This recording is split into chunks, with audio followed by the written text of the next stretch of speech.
Hey folks, welcome back. So I'm interrupting our regular schedule of free League Bonanza programming to bring you a look at a wonderful Kickstarter that just arrived. This is the Outgunned system from Two Little Mice, a tiny production company based in Italy, run by two guys, and where all art is done by a single fantastic artist, as you will see. Recently there was a Kickstarter campaign for this. Well, I say recently, about a year and a half ago. I heard a lot of good things about it, but unfortunately missed that Kickstarter. Fortunately for me, shortly after fulfillment, they started a second campaign on backer kit for Outgunned Adventure, which allowed you to pledge at the hero level to get the original Outgunned and all of the Kickstarter pledge goals, along with all the new stuff and all the new stretch goals, which is exactly what I did. And you could also do two-wave shipping. So they've gone ahead and shipped me all the stuff from the first Kickstarter. Early next year, I should receive the items from Outgunned Adventure, I believe. So I'm very excited. I've been looking forward to this for ages, hearing lots of positive things about it. As I said, lots of good reviews. And this game is all about cinematic action, but really that means sort of emulating action movies. Think of the prime action movie era between like the 1980s and the 2000s. So, including stuff like Commando and Terminator and The Matrix, all these kind of cool action movies where people walk away from explosions in slow-mo and there's loads of crazy gunplay and just heroes doing crazy stuff. And they do that with a really elegantly designed dice system, which is really fun. The Kickstarter pledge goals actually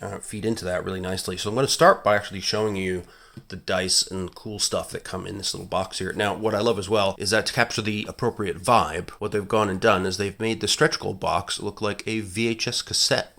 So you can see here, Stretch Goals Volume 1, like on the logo on a recorded tape in your VCR. There's a VHS down here on the bottom. Really nice job there with that. On the back, it's got a list of everything you find in the stretch goal box, which includes 9 action dice, 9 killer dice, 2 grit dice, which are d12s, the rest are d6s, 3 spotlight coins, 1 bullet die, 2 decks of cards, 3 cinematic posters, a dice pouch, a speedometer, and a killer pencil. What's a killer pencil, you ask? Well, we shall see. It's a really creative little addition, actually. Lots of fun. So let's see what we get in here. Now, in the dice bag, I've crammed all the dice together. You can see it's got a nice Outgun logo printed on there. By the end of the Kickstarter, they had funded 2 sets of dice, so these dice here with the purple and gold motif are designed to go with this supplement, World of Killers, which is inspired by the John Wick action movie saga, if you like.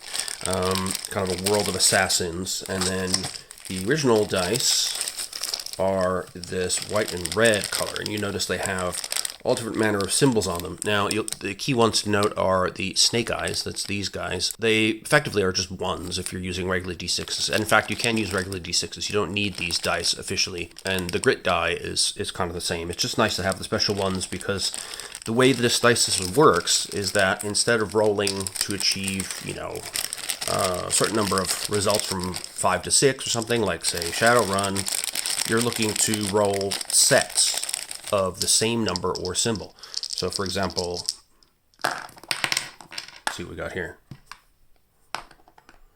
So right here I have, this is a critical success. So 3 dice of the same suit, if you like, and then these 2 randos over here.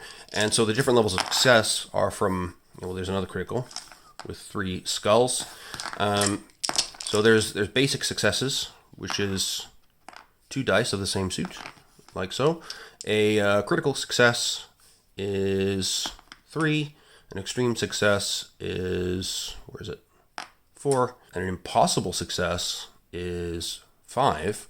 But sometimes you roll more than 5 dice. You can roll up to 9 maximum, 2 minimum. If you get 6 of the same suit, that's called a jackpot, and basically you get to narrate the rest of that turn or scene and do whatever the hell you want to do, which is great. It really gives you that action movie vibe. So these dice are really fun. They just make it easier visually to recognize when you rolled snake eyes, because they look like snake eyes, or when you have matching dice values. But you can, like I said, use regular old d6s, and it works just fine. The grit die, as we'll see in the books, so that is kind of like your hit points, if you like.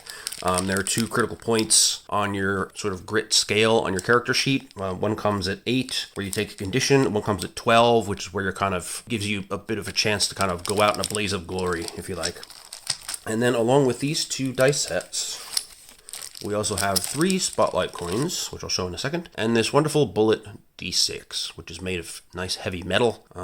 You can hear the thump as it hits the book. Now, this one is great to use for the death roulette mechanic, which is how you determine whether your character survives or not. So if you run out of grit, you have to roll on the death roulette, which starts with 1 spot filled in, and it's a 6-spot circle. And you need to keep rolling over the number of filled slots in your death roulette to stay alive. And if you don't, then you're left for dead. But that doesn't mean you're really dead. You can come back. It is an action movie after all. You can come up with a suitably crazy story for while you've been gone for a scene or whatever. Then we have these spotlight coins. So these are also made of nice metal. On one side you have the skull to indicate it's been expended, and on the other side you have the spotlight. You can see we've got a John Woo style jumping through the air, dual pistol bonanza going on, and a spotlight shining over the character. And what that indicates is that you can use this coin, and when you do something particularly cool, like use your hero's catchphrase in a cool way, like chill out, and push them into a freezer, then you might get a spotlight coin. And you can use that later to automatically succeed on a really difficult roll or do lots of other cool things. Again, the game is really heavily leaning towards making you feel like an action hero, which is a lot of fun. Then we got these 2 big sets of cards. So we've got this mini card deck here, which just helps keep track of some of the basic currency of the game. So adrenaline is something that you use to add bonuses to key rolls, or also power up certain abilities. Certain feats that you have for your character may require spending adrenaline. And as you go along through the game, you can gain adrenaline for doing certain things. And there's lots and lots of those. Then we have some bullet tokens, which is a plan B. So if you spend one of these, your group gains a success or advantage thanks to a single bullet fired with extreme precision or luck. And then there's a bluff as well. So this is by using your cunning or by lying. This one is by some outside help or the action of a friend swooping in. So plan Bs can save your bacon on certain cases. We also got some currency to mark how much cash. Cash is very abstract in this game. You just have units of it, and you don't have like dollar amounts or anything like that. You got some gold as well, which is handy. And we have some more plan Bs. These are for the World of Killers, as you can see by the purple design. And then we have condition cards. So being hurt, nervous, you look like a fool, looking distracted, looking scared, looking tired, and these all give you -1 to different rolls, except for broken, which gives you -1 to all rolls, and that's what you get if you already have 3 conditions. Disheartened, gives you -1 to all rolls made to show courage. You can be confused, angry, drunk. So all your rolls are now gambles. So you flip a coin at the beginning of your action, and if you get heads, you -1 to your roll, take a dice away. If it's tails, you add a die to it. It's pretty cool. Blinded, poisoned, and there you go. So these are just handy mini cards to help you or your players remember who's got what condition or how many resources you have available, which is really nice. And the graphic design is really good. They're just very simple, straightforward. You know exactly what you're looking at. And here we have cards for actions, and also for enemies and some other stuff for the GM. So we've got, for example, these are simple goons. So notice that these are enemies. These are some angry citizens, a couple hooligans, or an old night guard. They've got a certain amount of damage they can take. It tells you the level of success you need to resist or an attack, or for them to resist an attack. And they have 1 feat point. Then you have different templates. It increases in the difficulty of their attacks or defense, depending on what they are. Template 4, for example, is a biker gang, 3 large bouncers, or a medium-sized dog. They've got more health. The attacks are critical. So as you go along, they get stronger and stronger. Then you have big bad guys, and they gain some adrenaline as they go along on their grit track here. So there's a lot of variety in enemies, but they're really simple to run. It's GM. And then these are the items that enemies can spend their feat points on. So they can use automatic weapons, which gives them some useful benefits. Bulletproof vests. Sharp blades. They can be heavy-handed, meaning they have bats or chains. They can be walking hazards, meaning they're brazenly reckless, and that means your attacks against them come at a higher risk, which is what that little skull means next to any action roll. They could be great hand-to-hand fighters. They could be a mob. They could use successful tactics. They could be martial artists. They could be armored, hard to kill, relentless. They could have piercing bullets. Medkits, shotguns, 1 step ahead, explosive weapons, Titan, rage, so they begin with 1 adrenaline. They could have a flamethrower, ouch. So after the feats, we have now some ways for enemies to spend adrenaline. So they can do grabbing and throwing, they can counter your attacks, they can disarm you, they can toss a flashbang, they can do some foul play, doing some sort of like throwing sand in your eyes, kind of dirty tactics. They can pile on as a big mob, they can tackle you to the floor, call for backup, cause chaos by scattering around, setting off alarms or whatever. They can surround you, they can chuck grenades. You can see as they get more powerful, the abilities, the adrenaline cost goes up. So for example, secret weapon that costs 3 adrenaline, and they immediately gain 1 enemy feat of any kind chosen by the director. So they can just immediately add one of those powerful extra features. Suddenly they have automatic weapons, So these are the sort of templates for different character classes. The assassin, the commando, the fighter, the ace, which is your kind of getaway driver or flyer or whatever. The agent, the face, who's your kind of suave operator. The nobody, who's the everyman dragged into the action. The brain, so you're, Benji from Mission Impossible, that kind of guy. The sleuth, private detectives. You got criminals, you can be a spy. And then you have these different archetypes. So you choose your character type, and then you have these archetypes, which give you additional attribute points in one of 2 different areas, additional skill points, and you can choose one of the 4 listed feats. So these character building processes are really simple. You just got to choose a couple of things and then choose where your points go, but it gives you a lot of variety, and it also gives you a good sense of what your character is about just from making these simple choices. Then we have the purple cards. These are for World of Killers, which has new archetypes like the samurai, the hired gun, the aristocrat, dog trainer, just wicked, going rogue, all this kind of stuff. And then we have some new enemy actions as well. Thermal imagers, incendiary bullets, samurai. They have sharp katanas, poisoned weapons, smoke bombs, poison strikes, combat drugs. So in the world of assassins, the enemies use different types of tactics, which kind of makes sense. And it also, the game is so pliable. I mean, as you'll see in the Action Flicks book, you can really contort this game system to emulate a lot of related genres. And it doesn't break. I mean, there's an awful lot you can do to make this game your own. And the basic system is solid and simple. So we've got our dice, we've got our spotlight tokens, then we have our speedometer. So this is used for chases to mark your speed, which depending on the vehicle will start at a certain level, and then you can increase it. And your ace will have abilities and feats to help you get away from stuff. And then we have our fantastic killer pencil, which is hilarious. So each box contains one of these, and if you can see, it says, break this to gain an impossible success when fighting with a pencil. So impossible success, as you recall, will be 5 dice with the same suit. That means you could do something truly incredible, but you have to break this pencil to do it. So you can only do it 1 time ever.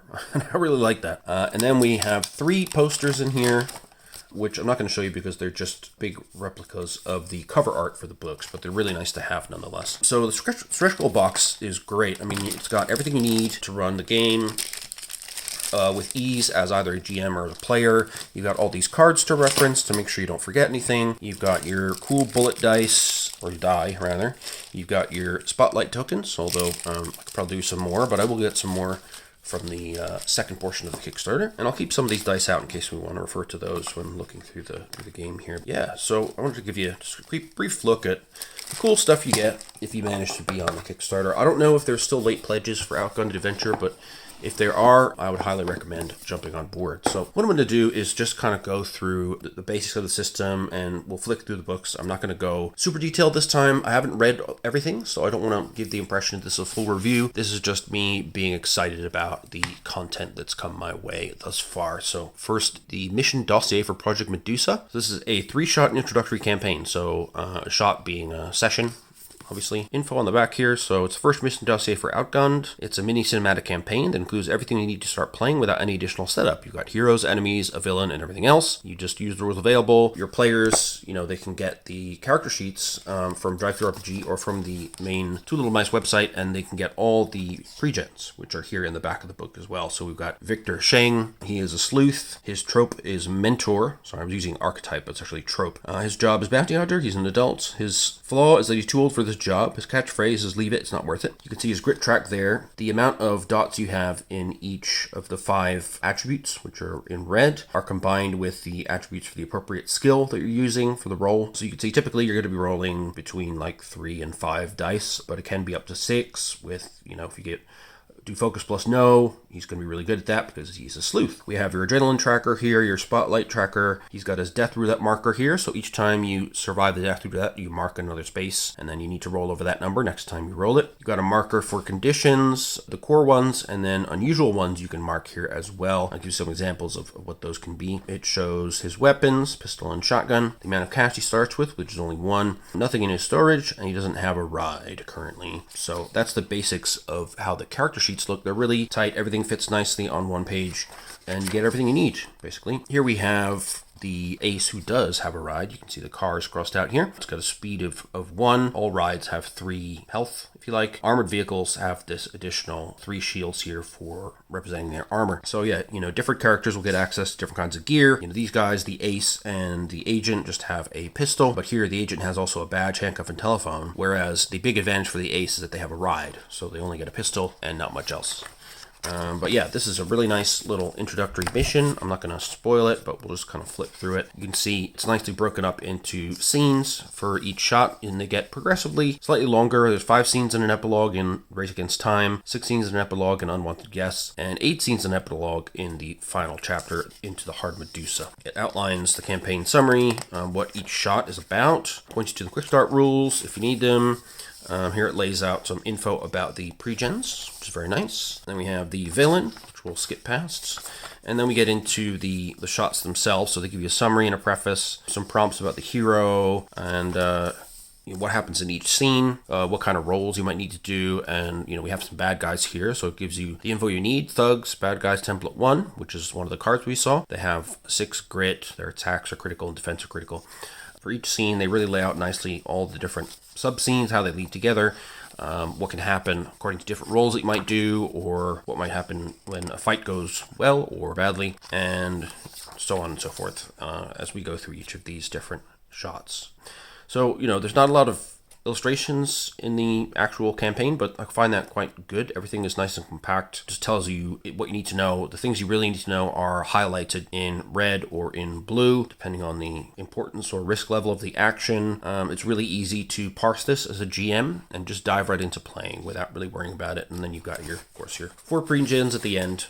So it's a great little introductory packet. It has a really lovely feel to it. It's softcover, staple bound, but it's got this really nice kind of linen finish to it, which feels great. And that's one thing you'll note about everything in this Kickstarter. All the books are really lovely to hold and touch and read and look at. Here we have the Game Master's screen. You can see we've got tons of action going on here. Very much reminds me of Mission Impossible, Fallout, perhaps, from 2018. So we've got a team of our action heroes diving out of a cargo plane with all sorts of stuff falling out. There's explosions happening. Parachutes are opening, not necessarily in the way you would want them to. Bullets are flying from bad guys in the plane. So there's, you can already paint a picture in your head of what could be happening in this scene. On the other side, we have a 4-panel portrait orientation screen with all the basics: getting help from an ally, what happens when you fail, conditions you can get, how the death roulette works, timeouts. So this is your downtime between scenes, basically. What happens when you roll dice and how that works, doubling difficulties, extra actions, rerolls and free rerolls, going all in, which is risky. Using adrenaline and your spotlight. So the spotlight, as I said, is very powerful. You can get an extreme success right off the bat. You can save another hero or a ride if they were otherwise going to have to blow up or enter a death roulette situation. You can remove a condition just straight away, or you can just use it to do what you want in the scene. And if you're rolling a dangerous roll, the ones marked with a skull, then you can lose grit if you fail those rolls. So if it was a basic roll, you only lose 1 grit, but the harder the roll is that you lost, and you're risking more grit being lost. Then we have ways of mitigating grit loss, and a roll being a gamble means that any snake eyes that you roll in the roll, then you will lose 1 grit per snake eye. Dice rolls become a gamble when a hero does things like playing with fire, handling explosives, driving at top speed, going all out, so you gain +1 but turn your roll into a gamble, or take things too far, so you're doing something just purely crazy. And then we have a quick summary of combat. So each hero will take a free quick action and make an action roll. Rolls to attack have difficulty equal to the enemy's defense, which we saw on the template cards. On the reaction turn, all heroes defend themselves, making a reaction roll with difficulty equal to the enemy's attack, and if they fail, they lose grit. This is another game where the GM does not not actually roll for the bad guys. All the rolls are player facing, which is really nice. I find as a GM, I like that as well about the cipher system and other things like that, where you can focus more on describing the scene, working out what happens given the way the dice land, and not having to reach for a pile of dice yourself and make any calculations or anything like that. It's just let the players handle that. And it's good for keeping the players involved. When it's not their turn, they might get attacked and still have to react. Then we have different types of enemies. If you need an enemy on the fly, then they give you some cannon fodder here. Optional rules for enemies, giving them weak spots, range, and sort of concrete and abstract terms. How cover works, reloading a gun that uses magazines, and how brawls work. Everything you need to know, really, for action scenes and otherwise. That brings us to the main rule book. So each of these books is about 200 pages, a little bit over. We've got Outgunned, which is, of course, the core rule book. We've got Action Flicks, which is various permutations of the system to emulate different genres. And then we have World of Killers, which is a campaign setting in its entirety, which, as I said, is inspired by the John Wick universe. So you've got lovely end papers here with all the symbols from the dice.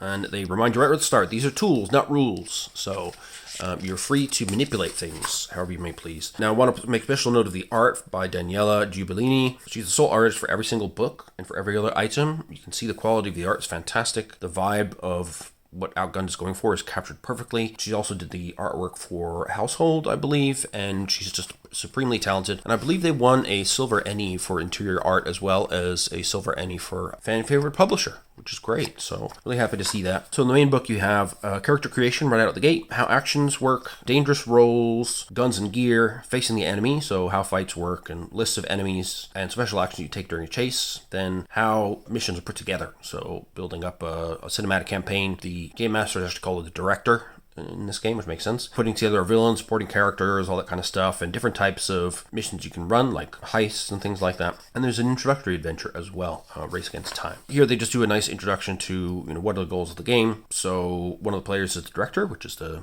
game master equivalent. Where are we? We're set in a somewhat cooler version of our world, maybe New York, Hong Kong, or London. Truly any city featured in the action genre can become the perfect backdrop for adrenaline-filled adventures. When are we? Outgunned is set in a time teetering between the late 80s and early 2000s when everything is exactly as we remember, but way cooler. Mobile phones? Why not? Smartphones? Absolutely not. Internet? Sure. How else are you supposed to hack the system? Social media? Oh, hell to the no. And then they tell you that you need a handful of 6-sided dice. There are special action dice, like we have here. They're designed for this game specifically, but they're not required. And one thing they note here that's important is that this game is designed for shorter cinematic campaigns of 5 to 8 sessions. For longer campaigns, they recommend that you actually do almost like movie sequels. So, your first campaign would be 5 to 8 sessions chasing a certain villain. You crack their plot, you save the world, and then the next one is the sequel, the saga, like the Mission Impossible movies or John Wick, Give you a basic idea of how to play, the action dice and how they work. Already taken a look at that. Pillars of the action genre. This is important to get you into the vibe and the mindset of what you should feel like when you're playing this game. First of all, the action never stops. Once you get into the plot, things just keep going and building momentum. There's always another twist. There's always another explosion. There's always something going on. Likewise, there's a whirlwind of action, and it should feel like you're at the movies, where things are happening that stretch your sense of disbelief but don't break it. And also, you don't know everything. That's really important. So that allows you the room to have things like the big twist. The good guy was the bad guy all along, or your handler is working for the bad guy, or whatever. There's always something that comes around to change the parameters of the mission, and that's a big part of the genre. And they note as well that the best movies don't just tell people about things, so this is not a game where you need to have a bunch of backstory and stuff. Describe how that affects them if they have a backstory element. It gives the example here of, somebody who's a war hero. Maybe they just, they have a tick where they fiddle with their dog tags. Describe what they do. We don't need to hear big monologues from our action heroes.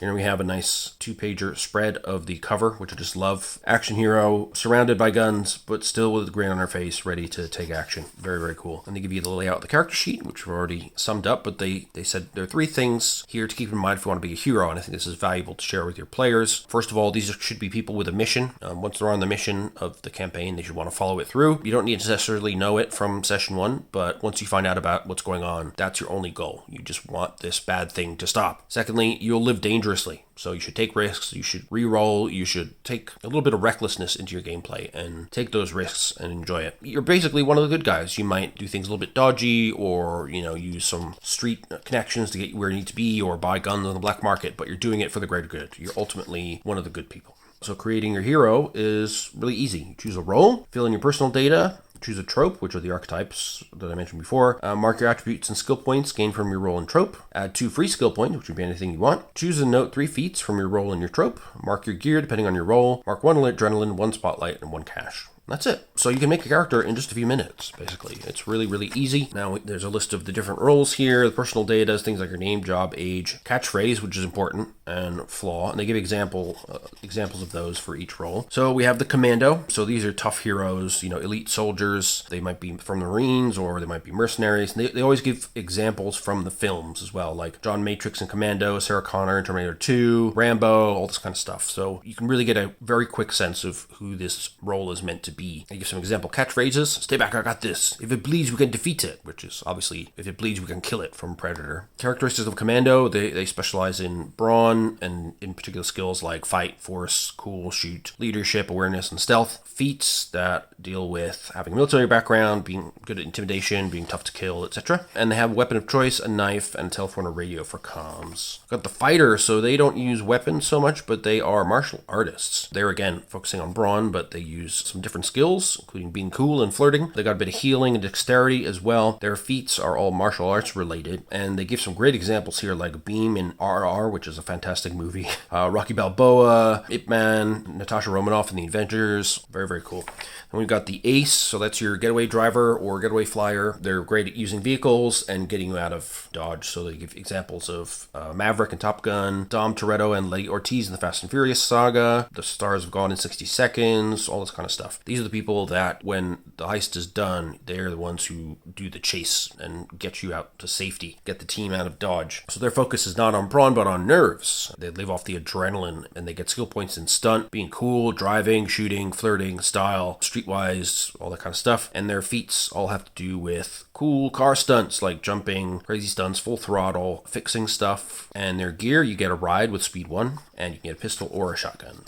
We got the agent. So you might be a police officer, a special agent from the FBI, a firefighter, a secret agent, or an undercover cop. So we get examples, people like John McClane in Die Hard, Axel Foley in Beverly Hills Cop, Johnny Utah in Point Break. My favorite example, though, is Nicholas Angel in Hot Fuzz. I do love that movie. So their characteristics, they're brave protectors who are hard to kill. They again focus on nerves like the Ace, but they have different skill points, more focusing on fighting and shooting, as well as leadership, and their feats as well have to do with being good at guns and protecting other people, boosting their allies with things like pep talk and selfless. They also get pistols, handcuffs, a badge, and a telephone or radio. Then we have the face. Look at this charming, dapper fellow here. So we've got some classic examples again. Danny Ocean in Ocean's 11, Derek Zoolander in Zoolander, Jack Sparrow in Pirates of the Caribbean, Peter Venkman in Ghostbusters, Saul Goodman. I mean, these are fantastic examples. So the face is the guy who gets out of bad situations by sheer charm and guts. He's got some kind of allure. It could be sleazy, he could be suave. There's different ways of doing it, but he charms his way out of situations. So as such, his attribute main focus is smooth, and he's got skill points in things like flirt, speech, leadership, detect, know, streetwise. These are all useful things for a face-type character, and their feats have to do with sneaking some cash flow, heartbreaker, which helps you to seduce, knowledge of culture, you can be a master of disguise, and the silver tongue helps you convince people. Their gear, they have elegant clothes and a precious item of choice, but no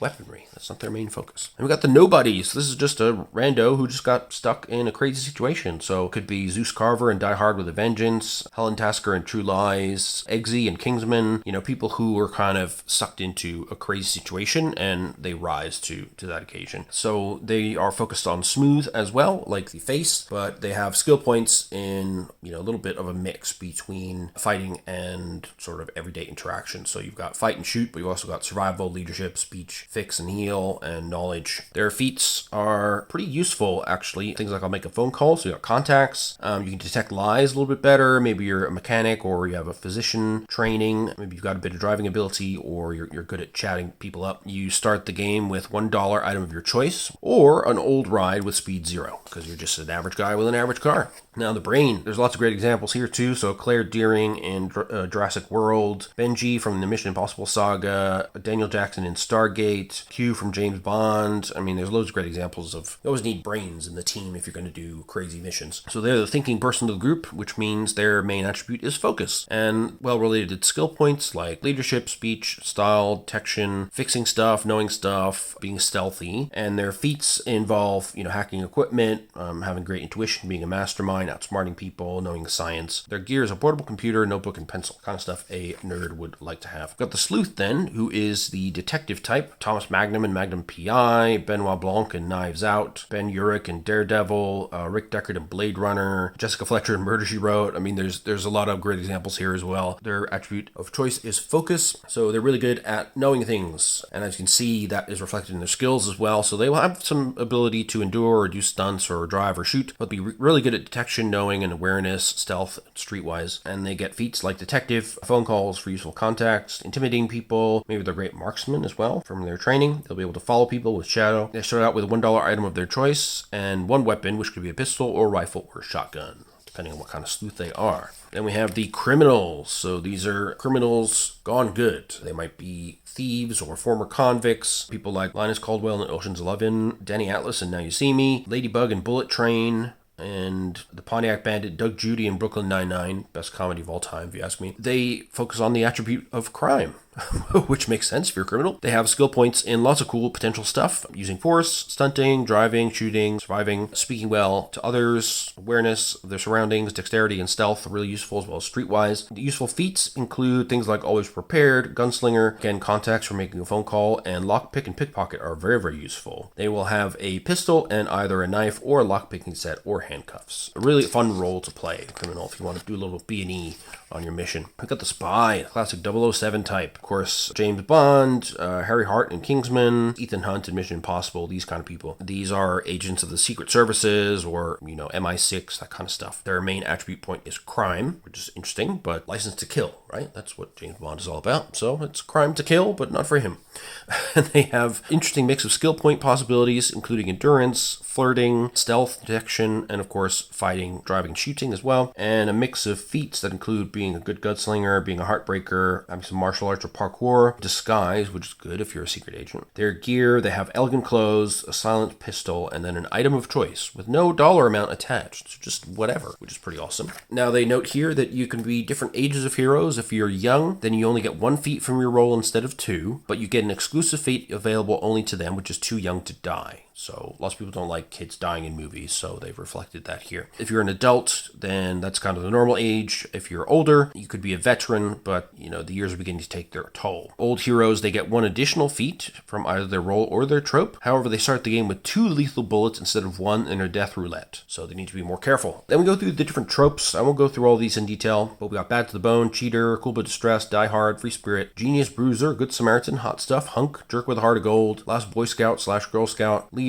Lone Wolf, Mentor, Neurotic Geek, Party Killer, Trusty Sidekick, and Vigilante. And when you choose a trope, you gain 1 point in an attribute and 1 point each in 8 skills. Then you get a feat from a list of 4 for the trope. And so again, the trope gives you a pretty clear prompt about what sort of character you want to play, which is great. And they do note, however, that you shouldn't just play a stereotype. This is an archetype. You should customize this archetype to fit what you want to play. You don't need to just play out, a stereotypical leader or Bad to the Bone type character. You can make it your own. It's just a guideline to what you could be doing with your character. And then each of those, we see what they're about, what their attribute point could be. They get a choice of 2. They get to choose a feat, and then they get 8 skill points, which is awesome. And those are all listed. I'm not going to explain them because, the names, you can pretty much get an idea of what you're dealing with. Then they explain the attributes and skill points. You can have up to 3 points in each attribute in skill. After you've done your choosing of attributes and skills from points from creating your hero, you then get 2 free skill points you can put anywhere. And when you advance during a mission, you get new skill points to assign to represent how you've grown. They explain each of the attributes. So brawn is for physical effort, obviously. Nerves is for things like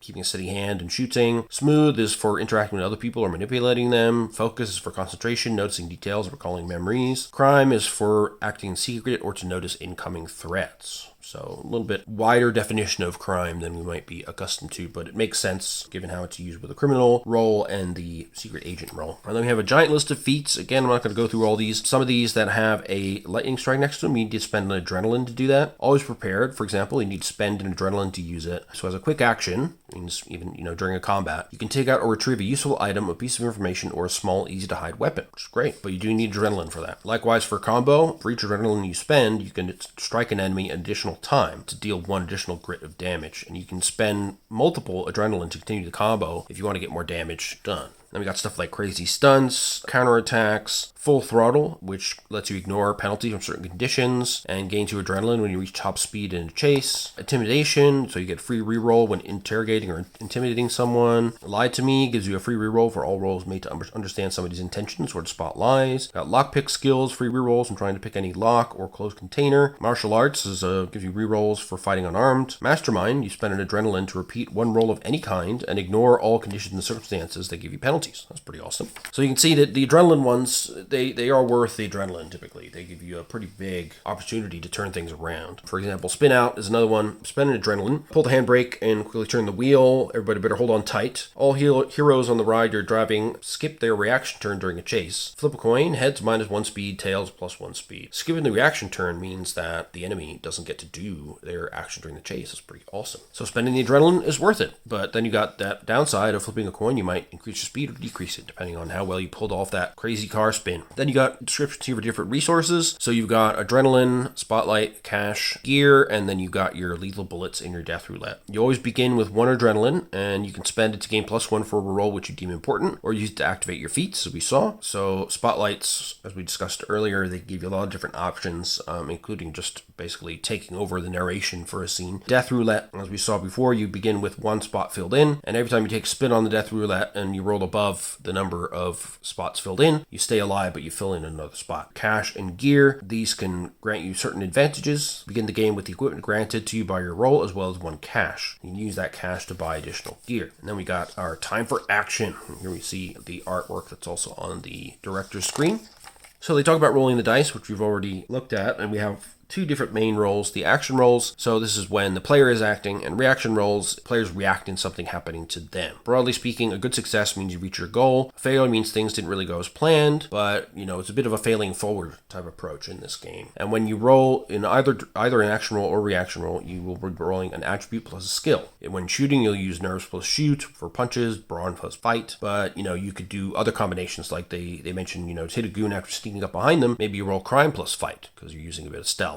Your dice pool is always going to consist of the total number of dots you have minus any conditions or other modifications. So like adrenaline can give you +1 dice, conditions can reduce your dice pool, and gear can modify your dice roll as well. You add 1 die for each +1, remove 1 for each -1. And the director can reward you for skillful planning as well by throwing out +1s or -1s, but they do point out, all things considered, you can never roll less than 2 or more than 9 dice. So you'll always have the chance of at least a basic success, which is 2 dice. Matching up. Critical, as we discussed, is 3. Extreme success is 4, which is a really demanding action. Shooting a speeding target at night in the pouring rain. Persuading a sworn enemy to cooperate. Impossible is 5 of a kind, so it's a desperate action like calmly exiting a car in the middle of a 180 while shooting at a tiny target. Getting rid of a large group of enemies with nothing but a pencil. Nicely linked to the pencil in this rectangle box. Taking down a helicopter with a speeding car because you're running low on ammo. So the stuff you see in movie trailers is the way they describe it. So most rolls worthy of a hero are critical rolls. Basic rolls are small fry challenges, and extreme rolls are for desperate situations. Impossible rolls should be rare. So the basic default difficulty should be critical. So you're looking generally for 3 of a kind. If the director is not entirely sure, aim for critical as your difficulty. You can also do what's called double difficulty. For example, if it was too basic, then you need to score 2 basic successes, so you need 2 pairs. They give some advice about setting difficulty with 5 levels of success, including the jackpot. If you score a jackpot, you become the director for a turn. You freely describe how your actions take care of the situation and lead you to success. And they give you success rates for the number of dice in your pool and the different types of successes. So your first roll with 9 dice, you still only have a 5% chance of making an impossible roll. So they should be rare. Extreme, is also still pretty hard, but rerolls are very important in the system, and we'll get to that. Here's how the successes break down. So 3 basic successes is 1 critical success, and 3 critical successes into 1 extreme success. So basically, if you get 3 smaller successes, you can combine them to get 1 greater success, and 1 greater success is worth as much as 3 smaller ones. So you can break those down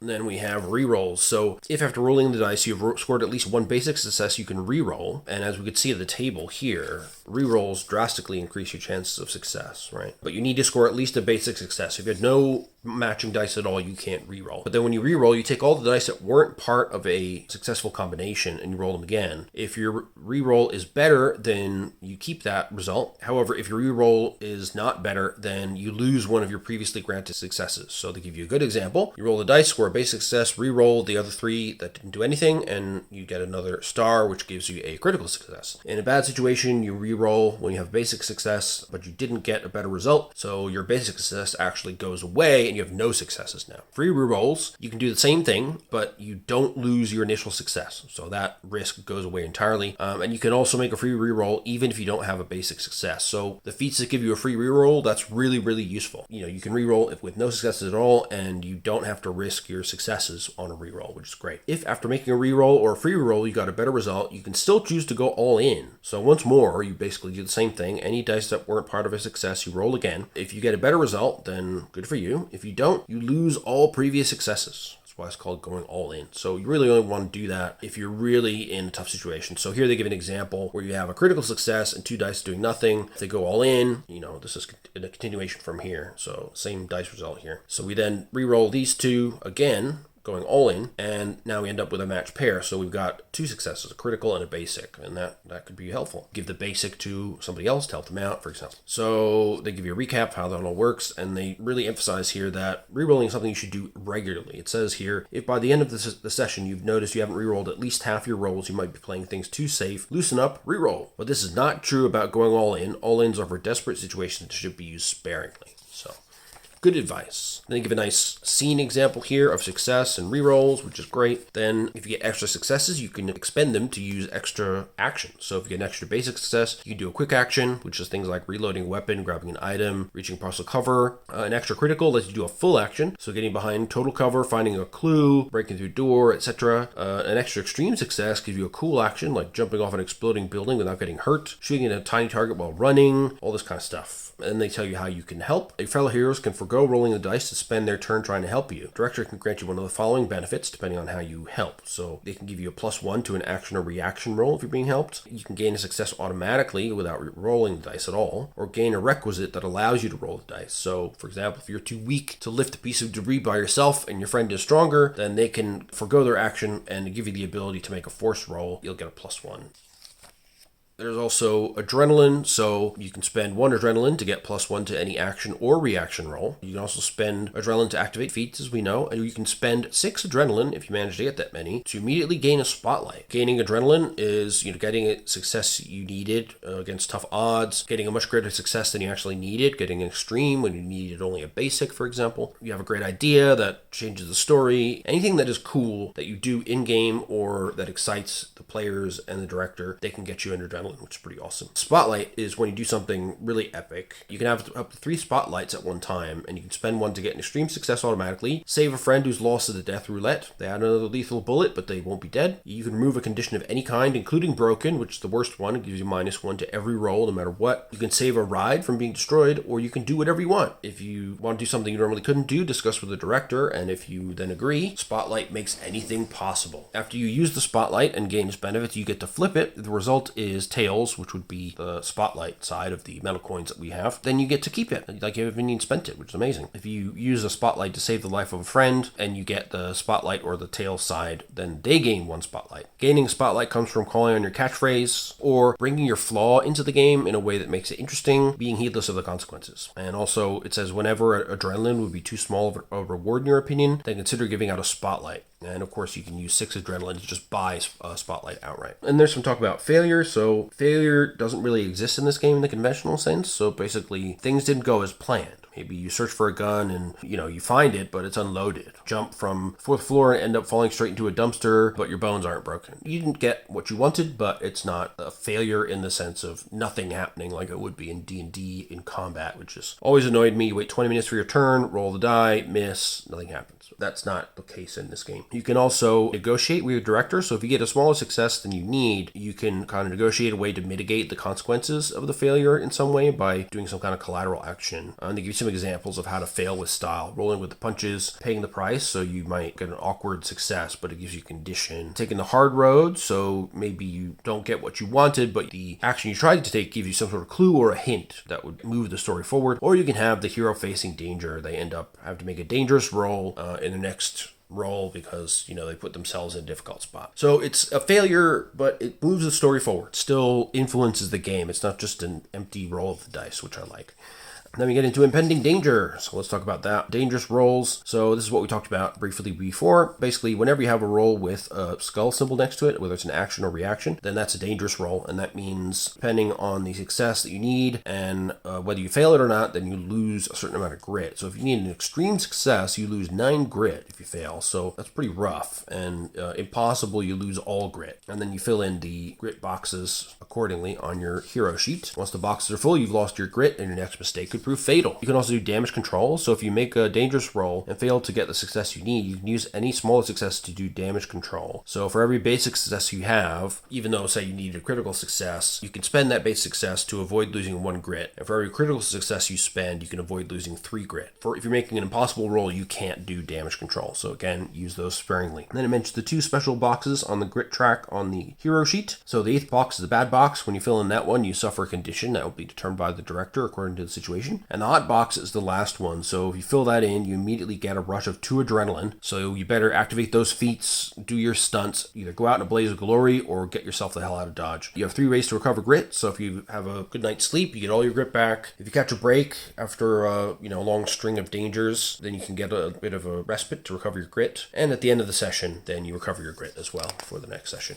And then we have a game example of dangerous rolls in action, which is cool. And then there are rolls you can choose to gamble. So this is an extremely risky action. When you're playing with fire, you want to go all out, take things too far with your craziness. Basically, when it's a gambling roll, you're looking out for the snake eyes, which would be a 1 on a standard D6 or the snake eye symbol on the action dice that come with the Kickstarter or that you can buy online. Basically, for every snake eye you roll, you lose 1 grit. And that represents the consequences and collateral damage. So maybe, you throw a grenade, you don't quite get it where you need to be, and you get blasted by some of the shockwave or shrapnel. It does a little bit of damage to you. And then we got the you look. So these are your conditions. There are 3 reasons you can suffer a condition. You can fail something. When you fill in the bad box of your grit, the director must assign you a relevant condition. When failure is not enough, so you've done something stupid and the director wants to really show you how stupid it was, then they can give you a condition as well. Or, if you need an extreme success and you don't score any success whatsoever, not even a basic, then they might give you a condition. Removing conditions, basically you need to do that when you're safe from all dangers during a timeout, or you can use a spotlight to remove it. And you can remove up to 2 conditions a day, but if you fail an attempt, you cannot try to remove the same condition until another day has passed. Then we have the common conditions. So hurt reduces your brawn rolls, nervous reduces your nerves rolls, like a fool reduces your smooth rolls, distracted reduces your focus rolls, scared reduces your crime rolls. Tired, so this doesn't give you a penalty, but you're closer to broken. Once you have 3 conditions, then the next one you get makes you broken. It gives you -1 to all rolls. Then you have the other conditions as well. So these are things like disheartened. So it's not related to a specific attribute, but it's rolls that are about certain things. So if you're disheartened and you need to roll something that shows courage or making an important decision, you'll get a -1 to that. If you're confused, similar thing, rolls that require concentration or time and quiet, then you'll get a -1 to those. If you're angry, if you need calm and precision, you get a -1. Like that. Now we have the death roulette explained, so a zoomed in version of the death roulette from the hero sheet. So you roll a 6-sided die, which you can use a bullet for. If the result is greater than the number of lethal bullets in your chamber here, then you have a narrow escape, and you add a lethal bullet to your cylinder, describe how you manage to cheat death, and keep on playing. If you roll less than the number of lethal bullets, then you'll be left for dead unless your friend uses a spotlight to save you. There is no way to remove a lethal bullet from your death roulette. They just stay there until you get to the end of your cinematic campaign. So if you're doing a 5-session film, if you like, you can't recover your death roulette down to 1 until you start the sequel. Now they mentioned how you can save a friend, what happens when you're left for dead, so you're not necessarily actually dead. You can decide as a hero that you want them to have a dramatic death for the sake of the story, and that could be cool. A hero who is left for dead can come back, however they get a scar from the circumstances of their departure. Director and player are tasked with finding the best moment and way for them to return during a turning point, during a showdown, or at the beginning of the next cinematic campaign. And here we got a very cool picture of some gear. Again, I'm not going to get into the details here, but there's 4 kinds of gear, basically common stuff. You don't need cash for this. This is like notebooks, paper clips, cards, whatever. Tools of the trade, so lockpicks, wingsuits, night vision, goggles, guns, machine guns, knives, bows, whatever. Rides could be a race car, a chopper, or a tank, stuff like that. Gear can be gained from your roll. You can buy it with cash. You can lose gear from your failures when it explodes, if you crash your ride or lose out in a chase, for example. Then we have guns, which have different feats. So they can be accurate, explosive, it might jam, you can have precision shots, rapid fire, single shots, so you don't use magazines for that. You could have slow reloads, and then they give you a list of equipment starting here. Yeah, it gives you, the penalties and such for different ranges: melee, close, medium, and long for weapons. And then we have rides. There are 5 types: bikes, cars, nautical rides, i.e. a boat, flying rides, which could be plane, helicopter, airship, fighter plane, whatever, and armored vehicles, so an armored van, a tank, stuff like that. Armored rides are the only ones that can use the additional gray shields that I showed on the hero sheet. Uncommon rides, so nautical, flying, and armored ones are basically uncommon. Cars and bikes you can find pretty much anywhere. A hero who tries to use a ride of this type will suffer a -1 on their rolls because they don't know what they're doing, but a hero with certain feats can ignore that, and aces always ignore this penalty, regardless of what ride they're using. They're just good at driving stuff. So each ride has a speed score of 1, 2, or 3, which is the starting speed during a chase. So rides with a speed of 2 are really fast, like hot rod convertibles. Rides with a speed of 3 are unreal fast and are mostly really expensive, like supercars, fighter jets, and racing motorbikes, that kind of stuff. Then we also have the armor, which, as mentioned before, is just for armored rides, and there's 3 additional shields marked here for that. If you come with a ride for your roll, then you just mark down the type that you want out of the available options. So most common rides with a speed score of 1 can be bought for 3 cash. Then if you want to get your hands on something unique, something fast or special, your best bet is to steal it or earn it via some kind of side mission. And some rides can come with extras, and you can also pimp them out with a bulletproof body, which would give them the armored trait, giving them those 3 armor points. But those extras should be rationed out by the director and depend on the circumstances of what kind of group you are, what the campaign's about. The use of cash and how you can spend it. $1 would be for gear and services for everyday use, like a pistol or a toolbox or staying in a motel. $2 would be more expensive stuff like a laptop, a rifle, luxury dinner, and $3 would be things like a rocket launcher or an international flight. So again, cash units are very abstract in this game. They give you some advice on figuring out the price for an item. So if things are rare, custom made, if they're dangerous, or if they're illegal, then you should add some more cost to that. Heroes can earn cash by doing side jobs or selling your possessions, or by borrowing it from people, or by picking pockets. Lots of different ways. You can also stumble on the black market, which you need some contacts for. There's also gear up scenes. So this is when you're preparing for the worst. So the gear up happens when heroes have a vast array of weapons and are ready to arm themselves to the teeth to face the hardest part of their mission. When the director states that it's time for a nice gear up, all guns and gear get fire sale prices. Everything costs $1 until the end of the scene. So cash in your bucks and just go crazy. You should only include this though when it's truly necessary and only during a serious turning point or a showdown with a villain. And that's what we get into next, is facing the enemy. So fists and bullets. Again, we have action turns and reaction turns. To attack an enemy, you roll with difficulty equal to the enemy defense. For every appropriate success scored, the enemy loses a grit. And typically for melee, you would roll brawn plus fight. Nerves plus drive would be for ramming a car. You could do focus plus fix to knock some scaffolding down. You can get creative. But all of those things will cause an enemy to lose some grit. During a reaction turn, the director describes what the enemies are doing and asks all heroes involved to make a reaction roll. And the reaction rolls are always dangerous. It's the skull. So there's some examples here of what you should ask the heroes to roll, depending on what the enemies are doing. Of course, you can come up with different ones. You can get extra reactions if you get extra successes, just like you can get extra actions if you have extra regular successes. Then we have an example of combat. I love how simple the combat rules are. You just get right into it. And it's all player facing, like I say. And you can have enemies with double difficulty, as we saw. If you're in a brawl with an enemy with an attack score of 2 basic or 2 critical, you risk losing twice the grit when they attack you. But it only takes you 1 success of the right type to deal them 1 grit. It seems the double difficulty will only come on an enemy attack rather than the enemy defense.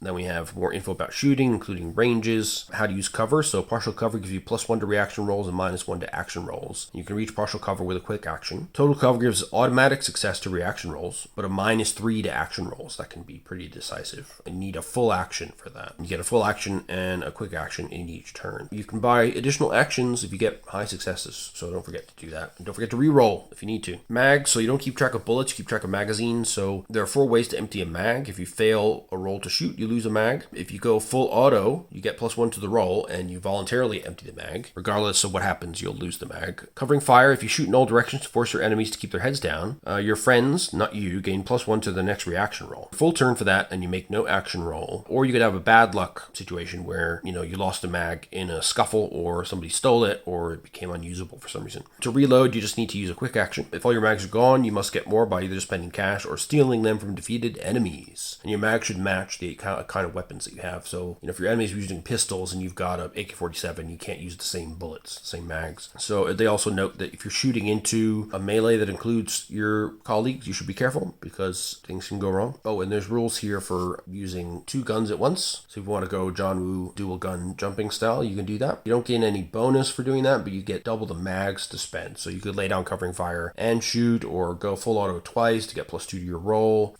But, it's a little bit crazy. We have some enemies, so each enemy has a very small set of attributes, as we know. They've got their grit track, the attack difficulties, and their defense difficulties. So the difficulty for the attack score is the level of success you need on your reaction roll to dodge their attack, and the defense is the difficulty of the action rolls you need to make to hit them during action turns. So the number of grit boxes represents how many blows they can withstand before going KO. And a lot of times, the template actually represents a group of enemies, not just one. So if all heroes actively participating in a combat scene lose all their grit, it means that they were defeated. So that could mean they were surrounded and captured, or they were forced to attempt a desperate escape. 3 main enemy types. So there's goons. These are minor guys, bad guys. So they're well-trained henchmen or soldiers. They give you a bit of a harder time. And then you have bosses, these skull dudes. These are the ones that you really shouldn't mess with. They're much more than a challenge for most heroes, and defeating them is a challenge for sure. And for each of these 3 kinds of enemies, there'll be 5 templates for each. Give some advice on playing templates as well. So here we have some goon templates with different levels of attack and defense and amounts of grit. Got 5 templates for bad guys, and they get 3 feat points instead of 1. And they also have the fire box on the grit track. Those are where they gain adrenaline. There's a team of ninjas, too critical to defend against them. That's not really good. Bosses, they've got 5 feat points, loads of adrenaline boxes. To avoid their attacks, you need to roll extreme, which is pretty tough. And a couple of them, the defense is extreme as well. So they're hard to hit and hard to avoid. So these would be things like an armored vehicle, special forces squadron, a helicopter gunship, or a person with superhuman strength. How about that? Enemy resources, so they get enemy feats and special actions. You should give 1 or more feats to an enemy when you have time to prepare for the session in advance. You want to set the scene for unique enemies, or you want to give a challenge to some overconfident heroes. These are things like what we saw in the card deck, like having sharp blades or flamethrowers or automatic weapons, stuff like that. Now, special actions, they get hot boxes, as we saw some of the enemies on their grit track. When they fill in a hot box, they get adrenaline, and then they can make a special action. These should be used when you want to extend a fight, cause some unforeseen craziness, or you want to have some fun with the enemy strategy. There's also 10 ready-made example enemies with feats and special actions ready to play, which they give you at the end of this chapter. So here's a list of the enemy feats for 1 point, which we saw before, 2-point feats, and 3-point feats. And the special actions, 1 adrenaline, special actions, 2 adrenaline, and 3 adrenaline, each one getting more intense, obviously. Enemies can also have a weak spot, so you can find an enemy's weak spot by making an action roll in Focus plus Detect with difficulty equal to the enemy's defense. Alternatively, if you can rely on the intuition feat, you can spend 1 adrenaline to find the weak spot without rolling the dice at all. Then there's a weak spot table here that you can use to generate those. So the director will roll 2 numeric 6-sided dice, and the first is to decide which table to use. So weak spot 1 to 2, 3 to 4 to 5 to 6, and then the second one will tell you which result on that table to use. So each one has a different thing that you can do to get a little bit of an edge on the enemy. Each weak spot grants +1 to a single roll or generates an advantageous opportunity to strike your enemy where it hurts. Only a hero who knows about the weak spot can exploit the advantage, and they can only do it once, regardless of whether they succeed or not. Each enemy has only 1 weak spot, and it also allows for enemies that aren't that fighting inclined to still make a difference in a fight, which is cool. So we have our on-demand enemies. These are guys that they've got a template, they've got a feat, and some of them have special actions as well. So these are already set up if you want to throw in a more tough and well set up enemy. to give your players a bit more of a challenge. Then we got chases. So again, you have your different rides, which will have a different starting speed between 0 and 3. The players take a numeric 6-sided die and place it in the middle of the table to represent their starting speed. At the end of the turn, you fill in a number of need boxes equal to their current speed. The higher the speed, the easier it will be for them to win the chase before it's too late. So during the action turn, you can take any action you think will increase your speed. So they give you an example here of, the driver might floor it and roll nerves plus drive to try and get more speed. And Johnny, meanwhile, might roll nerves plus shoot to fire the bad guys out of the car window. If the hero scores critical success, the speed increases by 1. With an extreme, it increases by 2, and with impossible, it increases by 5. If you score a jackpot, you just win the chase outright, and you describe a single outlandish maneuver or surprising stratagem. If you don't score even a basic success, then your speed decreases by 1. At the end of each action turn, the director fills in a number of need boxes equal to the hero's speed. Then you move on to the reaction turn if the chase boxes are still need to be filled. And during a reaction turn, the director describes the action to the opponents and makes all heroes involved make a reaction roll. So they give examples here of the pursuers ramming into the players and trying to push you off the road. The driver has to roll nerves plus drive. Johnny has to roll brawn plus endure to avoid getting tossed around, and both are dangerous rolls with critical difficulty. And here's a list of possible things again that you can use if you're not sure about what would be an appropriate roll to ask for during a reaction turn in a chase. All reaction rolls made during a chase are dangerous, so whenever a hero fails, they stand to lose some grit. The minimum speed will be 0, and each time the speed should go below 0, the director can erase an already filled need box. When the heroes reach speed 5, it means they're going really fast, and from now on, all action rolls made by the driver are considered gambles. So watch out for that. At top speed, it's harder to keep control. The driver suffers -1 to all rolls, and unless you have full throttle feat, which erases that penalty. So winning a chase, basically, once the director has filled in all the need boxes, the heroes have won the chase. If at the end of an action turn, the speed score is greater than the number of empty need boxes, the director can choose to end the chase in the hero's favor without asking for rolls. You can also lose the chase in 5 ways. You can have a ride explode, you can lose all your grit from everyone, you can run out of time, so the director can have a countdown, and if you don't win the chase in X number of turns, then you're too slow. The director can also set a minimum speed, so if your ride falls below that speed, then your opponents will catch up to you or get away, depending on your situation. Or the heroes can just withdraw from the chase, accept defeat, if they think the consequences would be worse. And they give you the details of the countdown to minimum speed optional rule. An example chase, which is always lovely to have. Changing the starting speed depending on the situation is also possible. The director can impose penalties if you're being covered by a hail of bullets while you're trying to enter your ride or something like that. You can also have heroes on more than one ride, so you can set up parallel chases, each with their own need and speed. You can also do chases without rides, where you're running on their feet, and basically the hero's speed represents their speed as a group.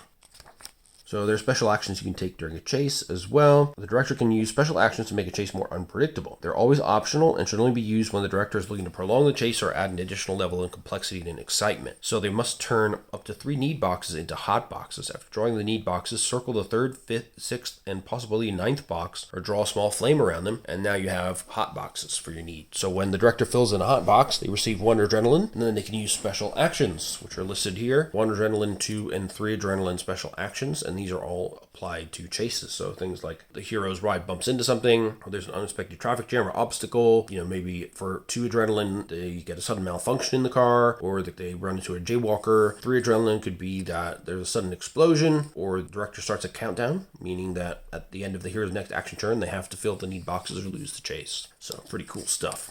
And now we have running missions, so, setting the stakes, the difference between one-shots and cinematic campaigns, setting up a villain, hot tips on a cinematic campaign. So you want to set up things in the establishing shot, so, by the end of that shot, you need to have a clear idea of what the mission is, and the hero should be motivated to undertake the mission, stop the bad guy or save the world. Turning point is a special shot that acts as a divide in the plot, so they recommend to have a turning point halfway between the establishing shot and the showdown. While in campaigns that last 8 or more shots, you could even have 2 turning points. At the beginning of a turning point, heat rises and the heroes advance. So that means your heroes can gain some skills, which would be useful. The turning points will have a dramatic plot twist, like a reveal, somebody stabbed you in the back, or a new threat appears, something like that. And the showdown is the final shot of a campaign, and that's where you face off with the villain. At the beginning of showdown, heat rises and the heroes advance. They have a timeout only in the beginning of the session. And if you use a spotlight during a showdown, you can't flip it for a chance to keep it. So be careful with that. You can also have a gear up potentially, when it's time for a showdown. They give some pieces of advice on running these kind of campaigns and 3 mistakes to avoid. So don't fill things up too much with nonstop crazy action. Don't focus on the overarching story of the campaign too much. Make sure that every shot itself is an enjoyable moment of progress in the overall campaign, and make sure that the action has some kind of stakes, emotional or exciting in some way. Don't make it an empty Michael Bay explosion fest necessarily. Then they say, at the end of a cinematic campaign, you can do a prequel, or you could do a spin-off, or you could do a sequel, or a crossover. And they have a special mission sheet, which is a group sheet that allows you to keep track of everything that happens during a mission. So, who your heroes are, your villain, plan B, what's the ride, supporting characters, contacts and clues, the heat meter, and what's happening in each shot, basically. So it's a really handy planning tool. And they have tips for the director, and there's a director sheet as well. So this helps you keep track of things that are happening with the heroes. So for example, their ride, who they are, the heat level built up so far. You can set up some chases with different need amounts and track adrenaline for special actions. Same for enemies, supporting characters as well.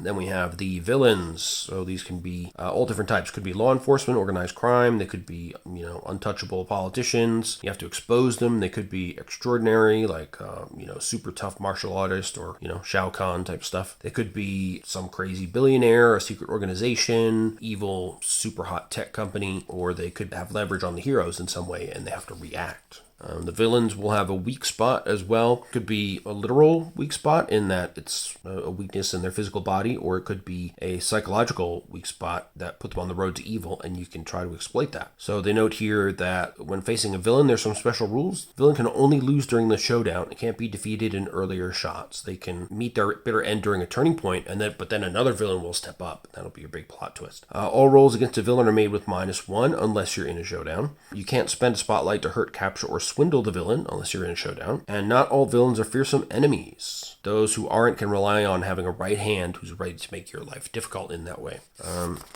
Then they give you some advice on supporting characters. So these are characters who are more important to the story, but not as important as the heroes, but they may help you out in key ways. And so they are a little bit less fleshed out. They've just got 3 grit. They have ratings up to 6 for their attributes. That's basically it. They don't have nearly as much detail as the hero does. Each supporting character has 3 grit, and they lose 1 grit point after a failure made by them or the heroes because of an enemy's attack during a reaction turn or in dramatic circumstances. And they highlight the uses of supporting characters, like adding some color to a failure or to a scene, complicating things like you need to protect the supporting character. Maybe they have something important, some important knowledge that could help defeat the villain, or they could be used to shed light on something important, like help you understand the weak spot of your villain, for example. Heat. So it's a tracker with numbers from 1 to 12, and it's designed for using during cinematic campaigns. So the starting heat is equal to the number of heroes on the mission. Things that can cause heat to rise by 1 are the turning point or showdown happening, when a hero supporting character is left for dead, when there's a defeat inflicted on the heroes, when the heroes lose time, or when they make a huge misstep and underestimate the enemy or trust the wrong person. And when heat reaches 6, you get all heroes add a lethal bullet to their death roulette. At heat 9, all enemies have 1 additional feat point. And at heat 12, all heroes gain 1 adrenaline and add a lethal bullet to their death roulette again. So heat can be pretty rough. You want to be careful you don't build that up too much.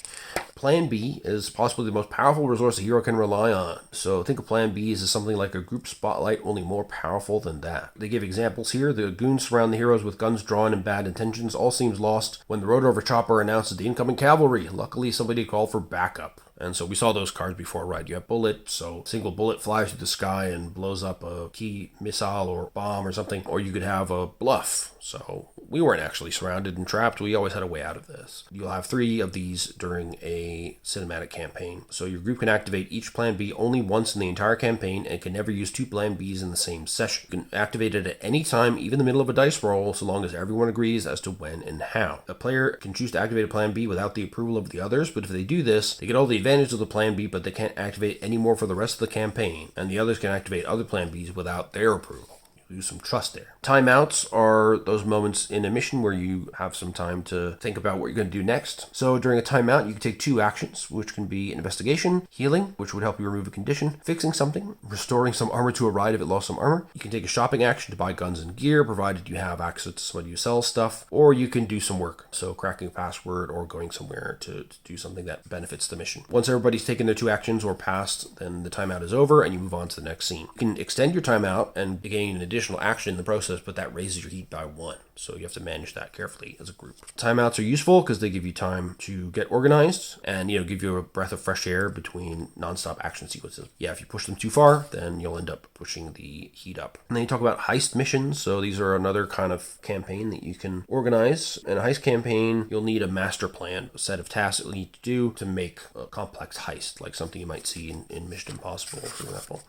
And, they talk about what can happen when the master plan unravels. You can get increasing heat, a mistake piles up. You can also use plan Bs in flashback mode. So that means your bluff bullet or backup doesn't happen in the present. It already happened and you just reap the benefits now. So kind of like you see in Blades in the Dark. Really, really powerful and a lot of fun. Advancement. This again is really simple. So when you get your chance to advance, you get 2 skill points to assign freely, 1 feat of your choice amongst all available, regardless of your role and trope. And you get 1 adrenaline as a reward for your efforts. And you get to advance after a turning point or just before your showdown. Each hero can advance 3 times. At that point, you've reached your maximum potential. Again, this is a game not designed for super long campaigns. There's also different types of experiences you can have. There are achievements. So you achieve something great, a scar you suffer physically, a bond you've made with someone, or you could have earned a reputation. Usually experiences are noted down in the moment during the same shot when they're lived through. But sometimes you might forget that it's worthy of experience. So they give you some questions here to just check if you should mark down an experience on your hero sheet.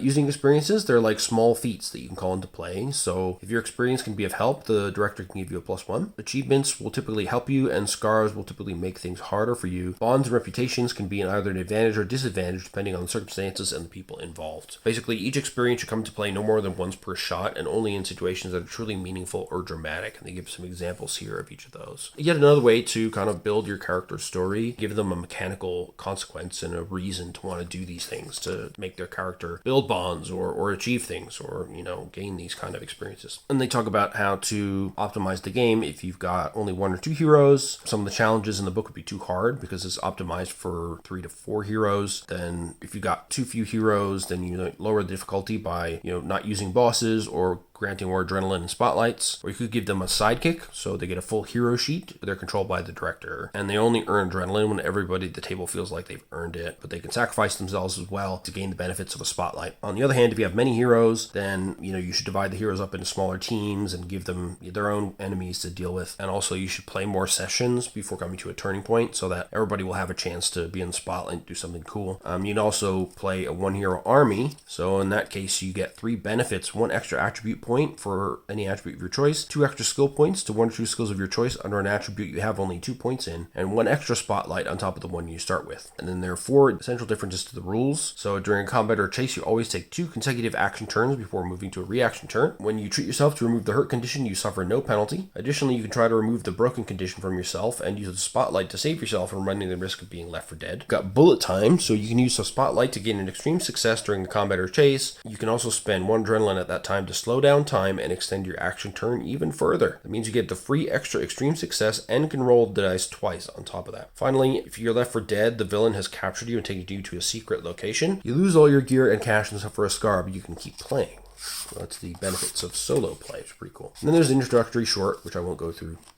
So with that plus Project Medusa, you've got 4 little missions, a 1-shot and a 3-shot, loads of other stuff, as we'll see here in a moment. So these books I'm just going to go through rather quickly in comparison. We have Action Flicks. Now this is a really, really great idea, which was replicated in the Outgunned Adventure Backer Kit campaign. Here we see a lovely orange version of the end papers. Once again, these are tools, not rules. I love this character here. She's got her soda and her popcorn. It says, boom, go into the movies. And we've got all these different kind of tweaks to the core Outgunned system that allow you to replicate different genres of action movies. So we got Star Raiders, which is essentially Star Wars, Rising Dragon, which is martial arts films, Cloak and Daggers, which is spy-related stuff, Great Powers, which is heroes and superheroes, Weirder Things, which is kids' adventures like Stranger Things, Kind of Magic, so campaigns with some sort of magical or fantastical elements, Killing Aliens, which is retro-futuristic alien movies like, for example, Alien. Ghost Hunters, if you're going to do Ghostbusters, Midnight Wars. So here we have vampires and werewolves, and you might be sort of Buffy the Vampire Slayer types. Neon Noir, so this is a little bit of cyberpunk action. And then we have Everything at Once, which is the power of the multiverse. Gives you that everything everywhere all at once kind of vibe. So there are 10 action flicks designed all in a similar way. So they introduce you to the subgenre and its core themes, some prompts for missions that fit those themes, some new roles and tropes, new enemies and enemy feats, new mechanics, a dedicated hero sheet, and a hero who's ready for action. So So that's pretty cool. Mixing action flicks at the same time. It says you might collapse reality, but we agree it's also crazy fun. So Star Raiders, again, great artwork as always. And you can see in here, it includes laser weapons, 4 new feats for heroes, 1 new role, the Star Raider, 3 new tropes, 1 new tag, alien feats, a new type of ride, the Starship, special actions for your chases, there's some new ones, and a hero, Babiyad, a young alien nobody. And all these are laid out then. Got some mission prompts here, the new rules and new gear. It's a cool looking laser rifle there. Galactic credits, what space heroes can do, new hero feats and tropes. And we have our Star Raider here as well. Alien heroes, and we got little cute Baby Yoda type action going on there. Starships and how they work and special actions you can use for them. Got a blank character sheet and a filled in character sheet for that action flick. And they're all structured like that. So Rising Dragon, again, this is themed after martial arts films. So they've got new gear, which fit the theme. Plan B, which is called the Blade. A new resource, which is Chi, which helps you power super martial arts maneuvers. We've got the Martial Artist as a new role. 4 new tropes, 10 ancient martial arts styles, new enemy feats and special actions, and a hero, Yushu Min Martial Artist.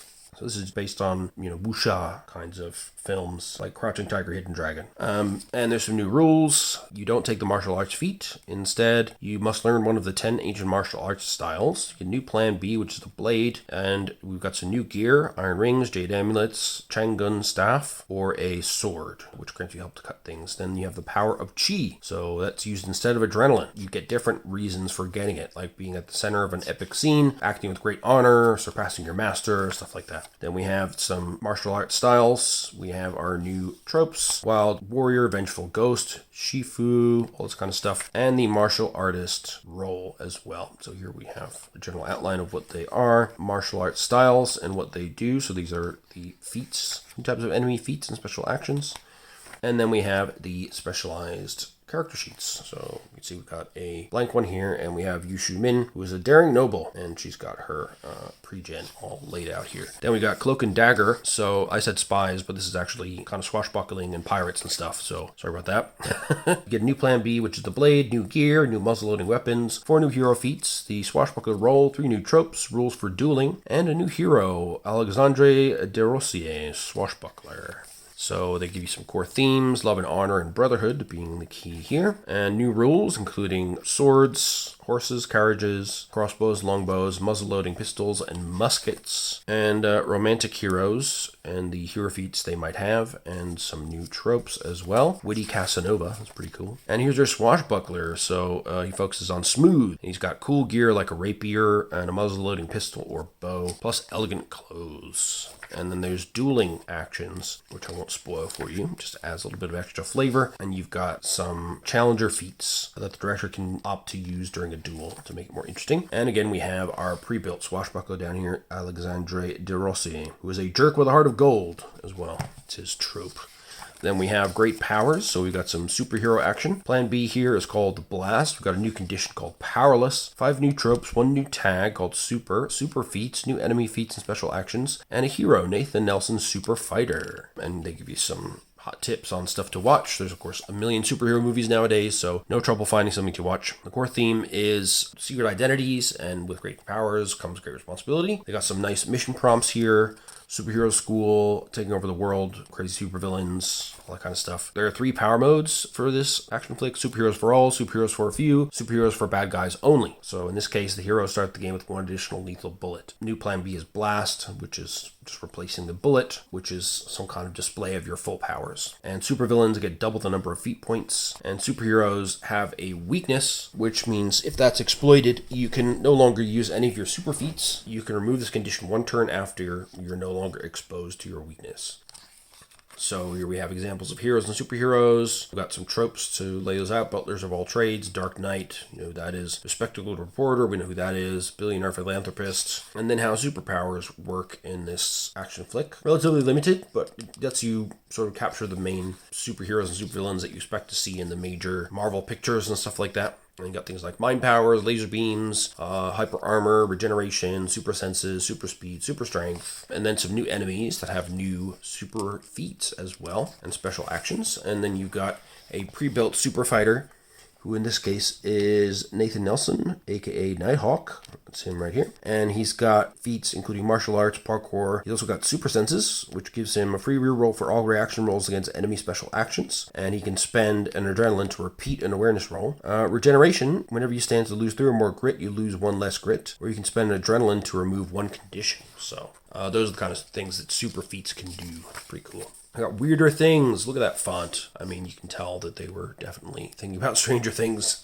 with this one, but it's a great homage. So we got new Plan B, the Beat, new gear, new toy weapons, 4 new hero feats, 1 new role, the Loser, 3 new tropes, 1 new type of ride, 3 new special actions, and a new hero, Kate Astin, the Loser. They talk about the core themes, so the David and Goliath, kids against horrible monsters of death, and the power of friendship. Cool mission prompts, new rules. So everybody is young, but none of them gains the too young to die feat. You also have some new gear. So they have some toy weapons like airsoft rifles, slingshots, and firecrackers and Walkman. So instead of a bullet, you get a beat, Plan B. So basically it's the power of listening to your favorite song. Could distract your opponents. Maybe it gives you the strength you need to stand back up, all that kind of thing. There's some advice on suitable feats for this kind of theme, and then new hero feats and new tropes that fit the little hero genre. And then we have the Loser role. So they're unpopular, they don't get good grades, but when it comes down to it, they can get shit done. Wednesday Addams in Wednesday, Mike Wheeler in Stranger Things, these kind of people. So, very, very cool. And then we have new types of rides, non-motorized, skates and bicycles, and special actions you can take in chases with those as well, which is cool. And then we have our pre-built Loser, Miss Kate Astin, who is a nosy nerd from the book club. And her song is Don't Stop Believin' by Journey. And so that's weirder things. Then we have a kind of magic. So if you want to do a little bit of a urban fantasy twist, the Plan B is replaced by Blast. There's a new role called the Apprentice, 3 new tropes, 1 new tag called Magical feats, 20 spells, new enemy feats and special actions, and a hero, Arthur Panday, Magical Apprentice. And here's some useful movies to watch, things like the Harry Potter saga, Chilling Adventures of Sabrina, Hocus Pocus, Dresden Files, that kind of thing. Core themes are controlling the power that you have through magic and growing up and coming of age, coming into your power, if you like. Some great mission prompts here for this one. And some new rules. So you're in a magical world, potentially, in which both heroes and villains can be spellcasters, and magic is very common. There could be a chosen few where only some heroes and enemies have spells, and everybody else just tries to keep up. Or dark magic, where magic is gross and bad and only villains use it. Heroes in that world have a harder time, and they have 1 additional lethal bullet at the start of the game. In order to cast spells, you have to do a ritual or use a specific object, so some kind of incantation or a wand or an amulet. And so when you're playing this, you have to choose an element that both heroes and their opponents need to cast spells. So it could be, everybody needs a wand, and without one, they can't cast spells. And you replace your Plan B bullet with a blast. You get a surprising display of your magical powers that serve the purpose of that Plan B. They can also have new types of rides, like flying cars and carriages or flying broomsticks. You can also brew magical potions during a timeout, and you just need the right recipe, the required ingredients, and a good deal of time. So the director is tasked with telling you what resources you need and the complexity of the potion and how long it will take you. Then we have some new magical feats for magical heroes. We have our new tropes, including the Charming Bookworm, the Chosen One, and the Silly Marauder. And then we have the new role, the Apprentice. Percy Jackson, Paige Matthews in Charm, Sabrina Spellman, Willow, and Buffy the Vampire Slayer. They focus on nerves, and they have the power to use magic, at least on some level. And then we have magic spells. So there's a nice little list here. Things like essentially magic missiles, counter spells, power of flight, healing, invisibility, opening and closing things, teleportation, all very useful stuff. Now, of course, you could, add to this basically endlessly.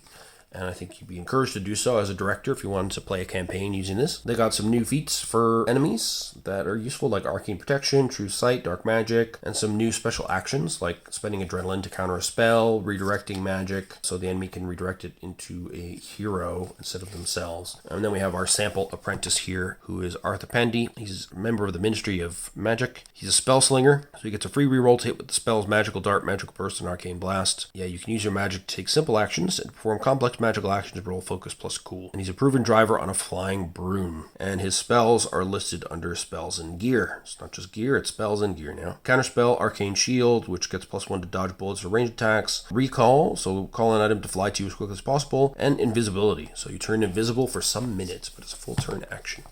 Very cool. And we have Killing Aliens. Gee, I wonder what this is based on. It's pretty obvious. This action flick book is so much fun. So again, we have appropriate tropes, hero feats, some new ways to use lethal bullets, which is cool. New enemy type, the Predator Aliens. New enemy feats and special actions, 8 on-demand Predator Aliens, and hero Ellen Clark, the Brain. We don't have any new roles for this one, but we do have new tropes. Core theme, you're being hunted and you're trying to survive. We've got some mission prompts for that as well. New rules, so you start the game with 1 additional lethal bullet, and when you fail a roll on your death roulette against a predator, it's really over. Not even a spotlight can save you, you're just done. When you face a predator alien, you have a great responsibility. You can't allow the creature to roam free. Killing aliens give you 3 possible ways to get a big advantage. So you can add 1 lethal bullet to your death roulette to gain 1 adrenaline to spend immediately. You can add 2 lethal bullets to gain 1 spotlight, which you must spend immediately. Spend an action during a timeout to confide in one of your friends. The hero making the confession loses 1 lethal bullet, which the listener takes on instead. That's very interesting. And then you can do the ultimate sacrifice, so you can save a friend who failed their roll in the death roulette by sacrificing yourself. That's very generous. That's pretty cool. It shows you the flexibility of the system. There's not that many moving parts, but each of them can be used really creatively. Then we got some hero feats and some new tropes. Misunderstood Genius, Scarred Survivor, Super Soldier. They've got some sample aliens. I love the green theme here. So these guys are pretty tough. They've got some flame spots here where they can grab some adrenaline. They go all the way up to a superior alien with a hive mind of a whole brood. Enemy feats that are new and some new special actions. Targeting systems, sudden death, which adds 2 lethal bullets to your death roulette, and then you have to take a spin. Then there's some on-demand aliens, which give you, feats and special actions already tied to them, like the prefab enemies in the core rulebook. And then we have very cool green character sheet. Here's our Ellen Clark, the Brain, a scarred survivor. She's good at engineering, but has claustrophobia. She's a scientist, gets a free reroll for all rolls regarding engineering. She can outsmart, so spend adrenaline, make an action or reaction roll of any kind using no instead of the required skill. She knows her enemy, predator aliens, and she can spend adrenaline for a quick action to find the weak spot of a predator alien. How cool is that? But she starts with 2 on the death roulette, as you can see. She's got no weapons, but she just has a little bit of gear, no cash, no rides. It's a tough world out there when you're being hunted by aliens. What can you say? We got ghost hunters, or busters, but, hunters, don't want to violate copyrights. So here we got new gear, new ghost-proof weapons, 2 new conditions, possessed and smeared, 2 new hero feats, 4 new tropes, 1 new enemy type, new enemy feats and special abilities, 8 on-demand ghosts, and a new hero, Dr. Dan Harvey. Core themes are, the world is filled with crazy stuff, ghosts, and unfinished business. So ghosts have things that are keeping them on this mortal plane. And then we have some cool, spooky mission briefs. New rules. So in Ghost Hunters, ghosts are real, and there are 3 things you need to know about ghosts in combat. So when a ghost loses grit, when you're fighting with bare hands or firearms, doesn't mean you hurt it, you just annoyed it. When their grit runs out, it simply means they've had enough and have decided to run or surrender. Firearms are basically useless against them, so you can still lay down covering fire, but you never gain any bonus. If a ghost has lost all grit, the only way to defeat it once and for all is to trap it in a technological contraption or using a magical ritual. A trapped ghost villain will always find a way to break free during a turning point or a showdown, and they can only be permanently defeated during a showdown. And there's some new gear, some of which is ghost proof. So these are guns that can hit ghosts as if they were corporeal creatures. And so you have a ghost proof rifle, which has a stream instead of using mags. It's always loaded. You can choose to overheat the gun in order to go full auto or lay down covering fire. An overheated gun will require more time to cool down and can't be used during your next action turn. 3 or more heroes may cross the streams to combine them into a single attack with 9 dice and a free reroll, but it's a gamble for all involved. There's also a ghost sniffer, which grants help to locating ghosts and following ghost tracks, and ghost-proof traps that allow you to capture ghosts who are out of grit. There are also some new conditions. You can be possessed. The character takes over your character sheet and acts in your stead. That's when a ghost enters your body or if you hold a haunted item. You can also be smeared, which means you're covered in sticky green ectoplasm. You get -1 to all rolls in flirt and style, and you get this condition when a ghost goes through you. You can remove this condition by taking a bath during a timeout.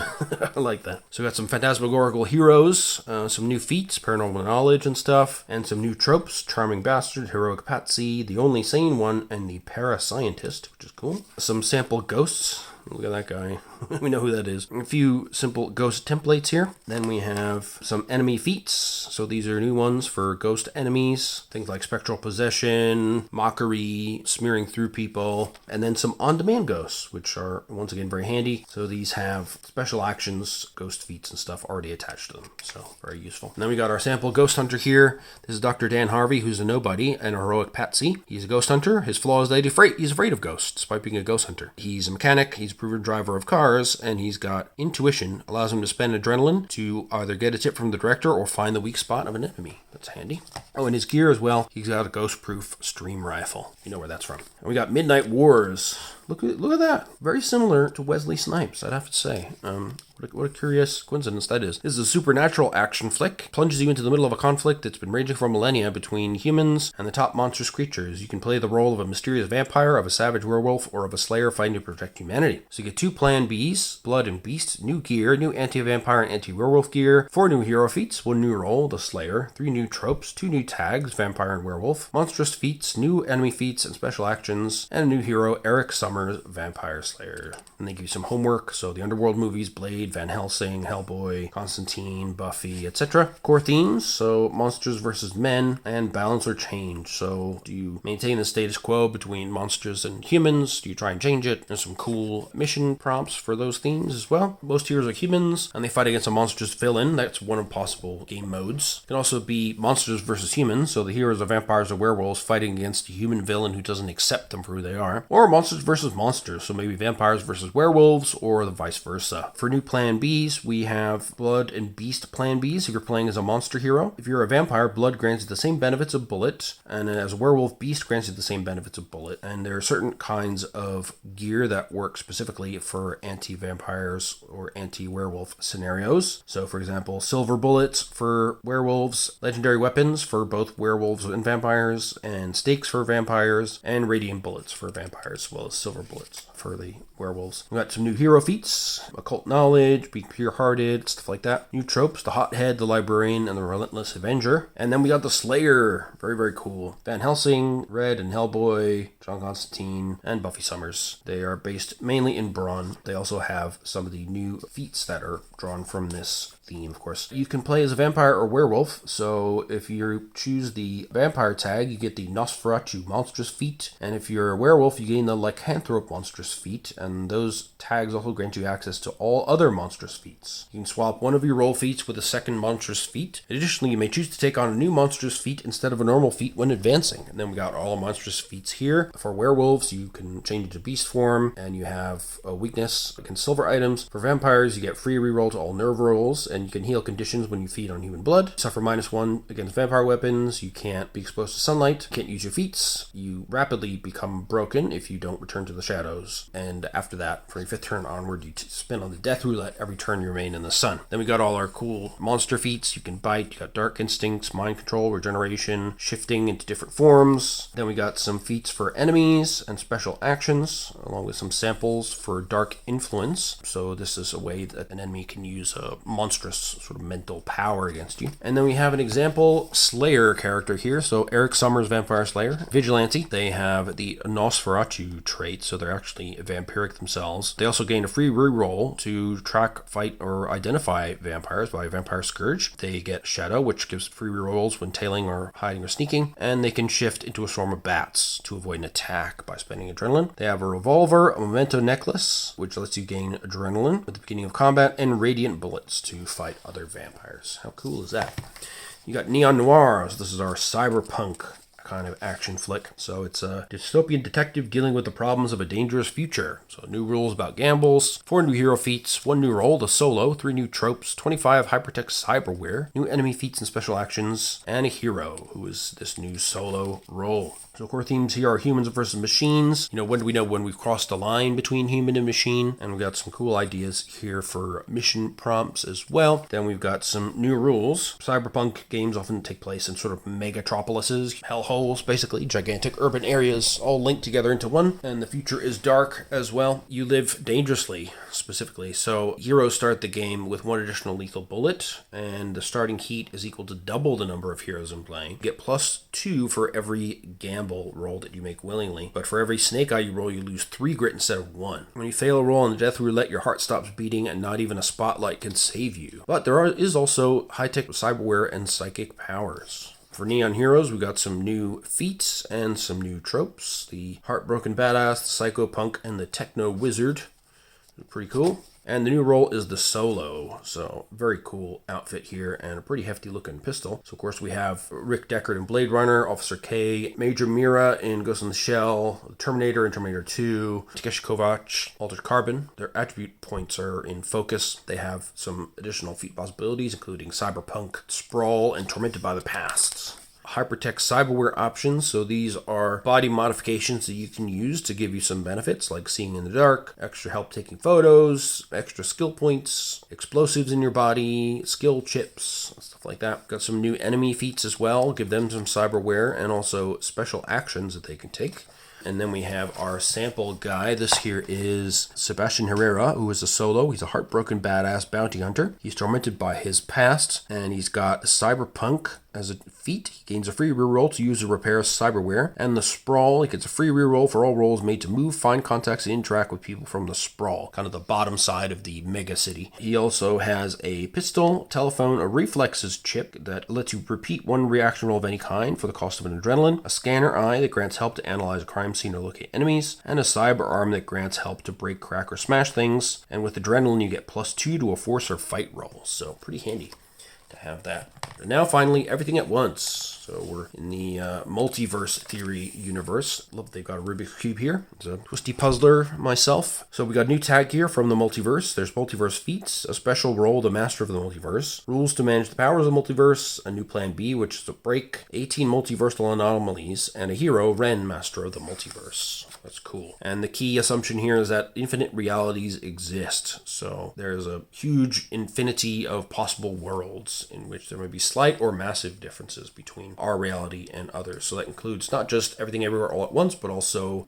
Doctor Strange, the Multiverse of Madness, Doctor Who, Spider-Man and the Spider-Verse, the Umbrella Academy. These really good examples of the multiverse in everyday fiction and media. So here is the multiverse. So you always follow the rules of the universe where they currently are. So for example, you could move yourself into the Rising Dragon universe and use chi instead of adrenaline, or you could move into a cyberpunk universe and gain cyberware and stuff like that. But if you move to a new universe, then those rules would no longer apply, and you'd be back to being a normal, non-cyber weird person if you moved out of that cyborg universe, for example. You got multiversal feats. So higher self, you spend an adrenaline to decrease your score in one attribute from 3 to 2 and increase the score of another attribute you choose. You lose one of your feats, excluding higher self, and gain another feat of your choosing. Basically, swap yourself out with a different version of yourself. You get multiversal control. When you take a spin on the multiverse roulette, you roll 2 dice and choose the better result. Osmosis means you gain one feat of your choice among the ones found anywhere in action flicks by meeting a version of yourself from another universe. And possible futures. So you or another hero may repeat an action or reaction roll of any kind for the cost of adrenaline. How cool is that? Then we got the new role, Master of the Multiverse, with a great illustration here. So it's a special role. Act simultaneously as your role, your trope, and your job. You mark it down in all 3 sections on your hero sheet. When you choose a special role, you gain 6 skill points to assign freely instead of the usual 2. Additionally, you can choose 3 feats from the list for this role, which is quite a big list as well. I'm making a lot of possible skill points, and they have attribute focuses in nerves and focus, and they get 3 pieces of gear of your choice. So how cool is that? So this is a way to basically have your heroes travel between the worlds of action flicks universes. You swap out the death roulette in this action flick for a multiverse roulette and immediately gain 1 crack. You can see here. If you risk being left for dead, you use the multiverse roulette. If you tap into the power of the multiverse by actions mentioned here, then you immediately take a spin to find out the price of your power. Or if you activate a plan B, which is a new break, then you immediately take a spin on the multiverse roulette. So tapping into the power of the multiverse, you can go, which means you move to another universe. You can grab, you borrow an item or ride from another universe. You can send a target to another universe. Or you can pass through, enter the flow of the universe and use it as a tunnel to move through space, reappearing in your universe but in a different location. The new plan B is a break, so you gain success or unbelievable advantage thanks to a spectacular manifestation of your multiversal powers. So you could activate this to flee from pursuers, disintegrate enemies, see 14 million possible futures, or to perform miracles.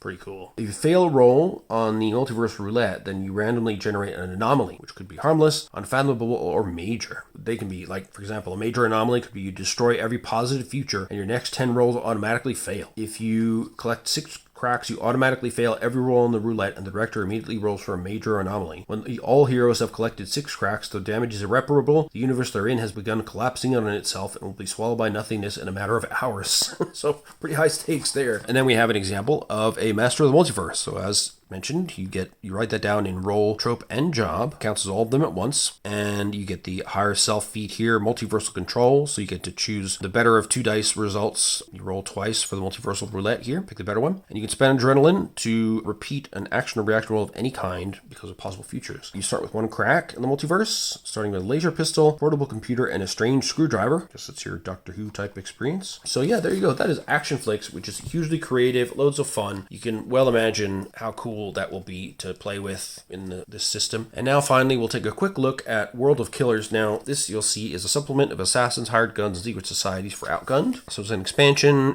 inspired by John Wick, Kill Bill, Leon, Assassin's Creed, and Hitman. So it's got a new setting, new mechanics, new options, and a 5-shot cinematic campaign. So I'm just going to go through the new rules stuff and not touch the campaign because, I don't want to be here for many hours, and also spoilers. We'll take a look at the new roles, a little bit about the World of Killers, and we'll take a look at the new rules. And the cinematic campaign is basically half the book, pretty much. This is an expansion for Outgunned, and basically your sort of heroic assassins, if you like. So there are 5 new roles, 1 special role, 9 tropes, and more than 20 new hero feats. There's a new currency called gold, new plan Bs, new conditions, new enemy feats, special actions, new mechanics to manage trained dogs, hunts, and getaway scenes. There's a setting based around this kind of idea of a world filled with assassins. So it reminds you as well here that you're a killer, but you're also a hero. This is not for playing evil characters, it's expansion. This is about being lethal heroes who live in a bad world, but they're trying to do the best they can. So sort of an anti-hero kind of vibe, I suppose. And then there is a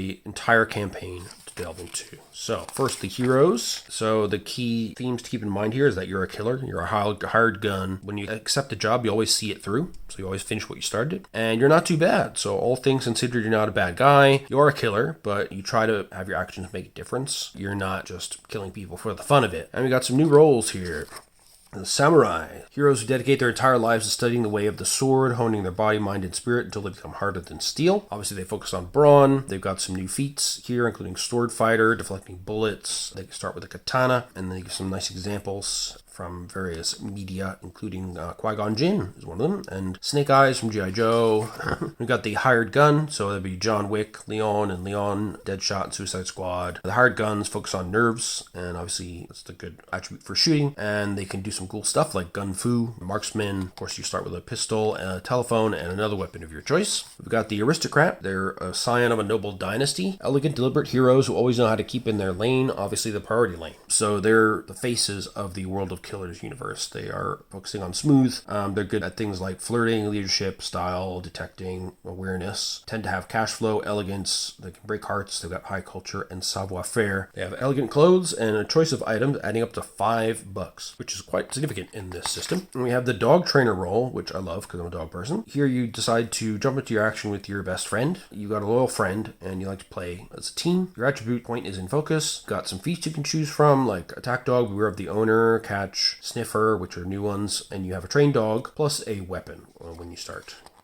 Then you've got the derelict. So they're fairly reproachable heroes who fall very far from the ideals and standards of decent folk. Many of them are actual hobos, others never grown adults who live in their pajamas and never comb their hair. All of them hide more than meets the eye. They're living proof that clothes don't make the hero. Interesting. So the attribute focus is crime. They have skill points in endurance, shooting, survival, and lots of other good stuff, as well as some useful feats, including contacts, living and learning, pickpocketing, shadowing people. But they start with no gear at all. So they'll have to take it from wasted enemies. Then we have the assassin, hidden blades in the shadows. They are a special role. You can see that's why it's suddenly a new color here. So this again is like the Everything Everywhere action flick, where it's simultaneously your role, your trope, and your job. Gets marked down in all 3 sections. You get 6 skill points instead of the usual 2 to assign freely, and you get 3 feats for the list from this role. Just a straight up assassin. Just be really good at killing people. Then you got your job and family. This could be, for example, if you're related to a criminal family, family or some kind of syndicate or group that operates in this underworld. Then we have some new tropes as well. Battle Butler, Gone Rogue, Great Performer, Honorable Demon, Just Wicked, Magnificent Bastard, Old-Fashioned, Professional, and Saint. All of which fit pretty well into this kind of universe.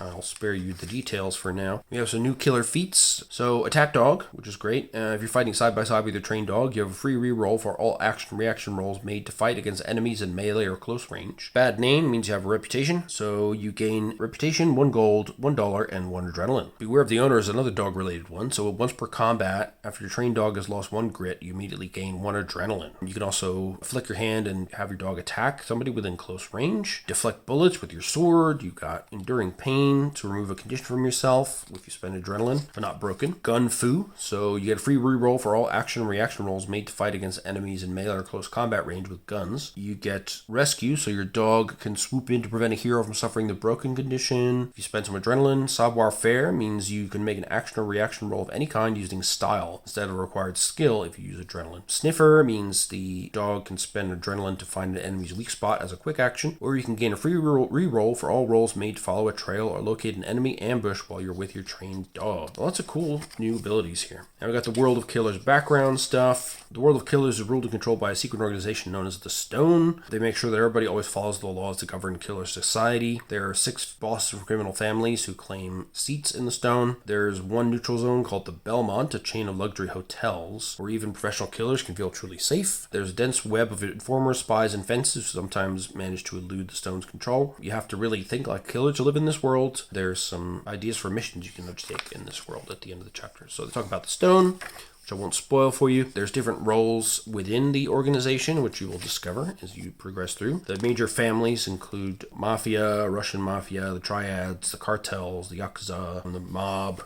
And here we have more details on each of them. Very, very cool silhouette type illustrations as well to give you an example of what sort of vibe you're getting from these different families. And Yakuza, I like that one very much. And the Dolan mob family. Then we have the Belmont hotels. So these are imposing facades, light up the night like Gothic cathedrals dedicated to luxury and manners. Welcome to the Belmont. So they're a neutral ground. You can discuss business here, but you can't actively work and you can't eliminate anybody. If you do break those rules, you become a renegade and people will chase you down. So don't do that. Belmont services. They've got tactical tailors to make like bulletproof tuxedos and stuff. Amazing hospitality, great food, laundry, and other services. And they describe a little bit about the New York Belmont. We've got the rats. So these are the undesirables and the web of sneaks and intelligence finders at the edge of society. Services you can get from the rats. What it's like living as a killer. What happens when you become a renegade? What kind of things happen when you get a blood debt? Basically, somebody gives you a huge favor and you say, well, I have a blood debt with you. Then you each put a drop of blood on a precious item, and then you can use that special bond during your mission to do various things. It's pretty cool. There are 10 rules for the killer, so never work at the Belmont. That's rule number 1. Trust no one. Rule number 2, finish the job. Dirty laundry is washed in the family. When something happens, you're supposed to consult the head of the family if somebody in the family disrespects you or something. Never steal gold. You'll end up with a bounty on your head. Be prepared for anything. Be better prepared. That's rule number 7. Rule number 8 is keep things clean. So you should be a professional and not leave a dirty scene and trail of bodies wherever you go. No hard feelings. So sometimes you're going to have to work next to people who kill people that you love, and that's just the way it is. And above all, you're there to serve the Stone. You're always serving at their pleasure. Then there's some sample job postings, which would be really fun to do. So we got the history of this world, and we have our new rules. So we'll find 2 new Plan Bs, Blade, basically bullet but with a blade, and Belmont. So the intervention of Belmont personnel or one of their services can basically get you out of a thorny or even desperate situation thanks to the mediation of an honorable Belmont associate, which is very cool. Then you have gold as a new currency. So when your adventure begins, the group gains a number of gold equal to the number of heroes in play, and they represent the work you've done up to this point. So you can spend gold to gain access to Belmont services, acquire killer gear, which is way better than anything you find on the open market, and gain favors and services from people like your killer colleagues or from rats. And you earn gold when you carry out missions for the Stone, the Belmonts, or one of the criminal families. You can also receive it in exchange for eliminating targets who have a bounty on their head. You'll get cash as well in those cases. So killer gear, you can buy at the best Belmont establishments for 1 gold each. You get really awesome pistols, shotguns, assault rifles, precision rifles, perfect katanas, better arrows, bulletproof suits, armored cars, concealed blades, all this sort of cool stuff. And it explains each of those as well. Characteristics of your trained dog and how that should be recorded, how they work into actions and reactions. Then we have the grit or trained dog and how that works. And you can also have other trained animals as well. So they have an example here of a hunting falcon named Altair and Garbage the criminal monkey, who's a kleptomaniac apparently. That's pretty funny. There's some new conditions. So we've got drunk, blinded, and poisoned. We saw those cards initially when we looked at the stretch goal box. Got some new enemy feats: thermal imagers, troublemakers, incendiary bullets, samurai, poison weapons, and grapplers at 3 points. Some new special actions, including poison, combat drugs, very assassin-y type things. Some new on-demand enemies, including Belmont Security, Honorable Assassins, Yakuza Samurai, Pyromaniacs, Masked Samurai, a couple of bosses as well. And then the need for a kill. So this is a hunt, works a lot like a chase. So there's a need, basically, and you draw some boxes, and then you try to fill those boxes up by increasing your kill score by taking the appropriate actions. And then the reaction turns, they give you examples of what the target might do if the heroes are trying to be stealthy or if the heroes are out in the open. And then, of course, you can have different conditions for winning or losing a hunt. And some optional rules. A nice game example of hunting. Special actions you can take during a hunt for 1, 2, and 3 adrenaline, like raising the alarm, suppressing fire, unwanted attention, and getaway scenes are another type of variation of chase mechanic. So basically you're trying to escape, you're being hunted, or you might need to use the getaway to escape after a hunt because you've taken out your target and now you got to get back home with a lot of angry elite security after you. Behind this is the spoiler alert. And we see a lot of cool stuff in this big old campaign that takes up the rest of the book. And now we have some handouts as well, extensive filmography, and then we have some character sheets. I really like the purpleness here. And then we've got a little side character sheet if you choose to have a trained animal, which, should always be a dog, in my opinion, because that's just cool. If you don't want a trained animal, then you can use this character sheet, which is very similar to the normal one. But yeah, that is World of Killers. We've got our Plan Bs, which are appropriately changed to Belmont, Blade/Bullet, and Bluff. And there you go. So you can see, you get an amazing amount of stuff with this Kickstarter. I'm super happy with all the stuff that I got. The quality of these books is superb. The art is excellent. The rules are really easy to read and understand. Everything is a really nice, convenient, compact size. The books have a lovely soft finish that's easy on the hands and feels lovely. The dice are great, as well as the grit die, the D12s that mark out the bad spots for you as well if you want to track your grit that way. So all told, if you have the opportunity to grab yourself Outgunned and Action Flicks Volume 1 and everything else that I've showed you, I highly recommend that you do so. I'm very, very excited to get this to the table and excited as well for Part 2 of the Backer Kit campaign, the Outgunned Adventure, which is adding on additional aspects of action-adventure movies. So think Indiana Jones, Tomb Raider, and stuff like that. So anyway, I hope that was helpful for you. If you enjoyed it, please do leave a like, subscribe, and click the bell and all that stuff just to encourage me to keep going. I'm trying to get to 1,000 subscribers, so any help with that would be appreciated. And if you want to help me monetarily support the channel as I continue to fill my house with RPGs and puzzles and whatnot, then please do click the Ko-fi link down below and feel free to donate. In the meantime, take care of yourselves, be healthy, stay well, and I hope to see you in the comments below and in the next video as well. So take care and bye-bye.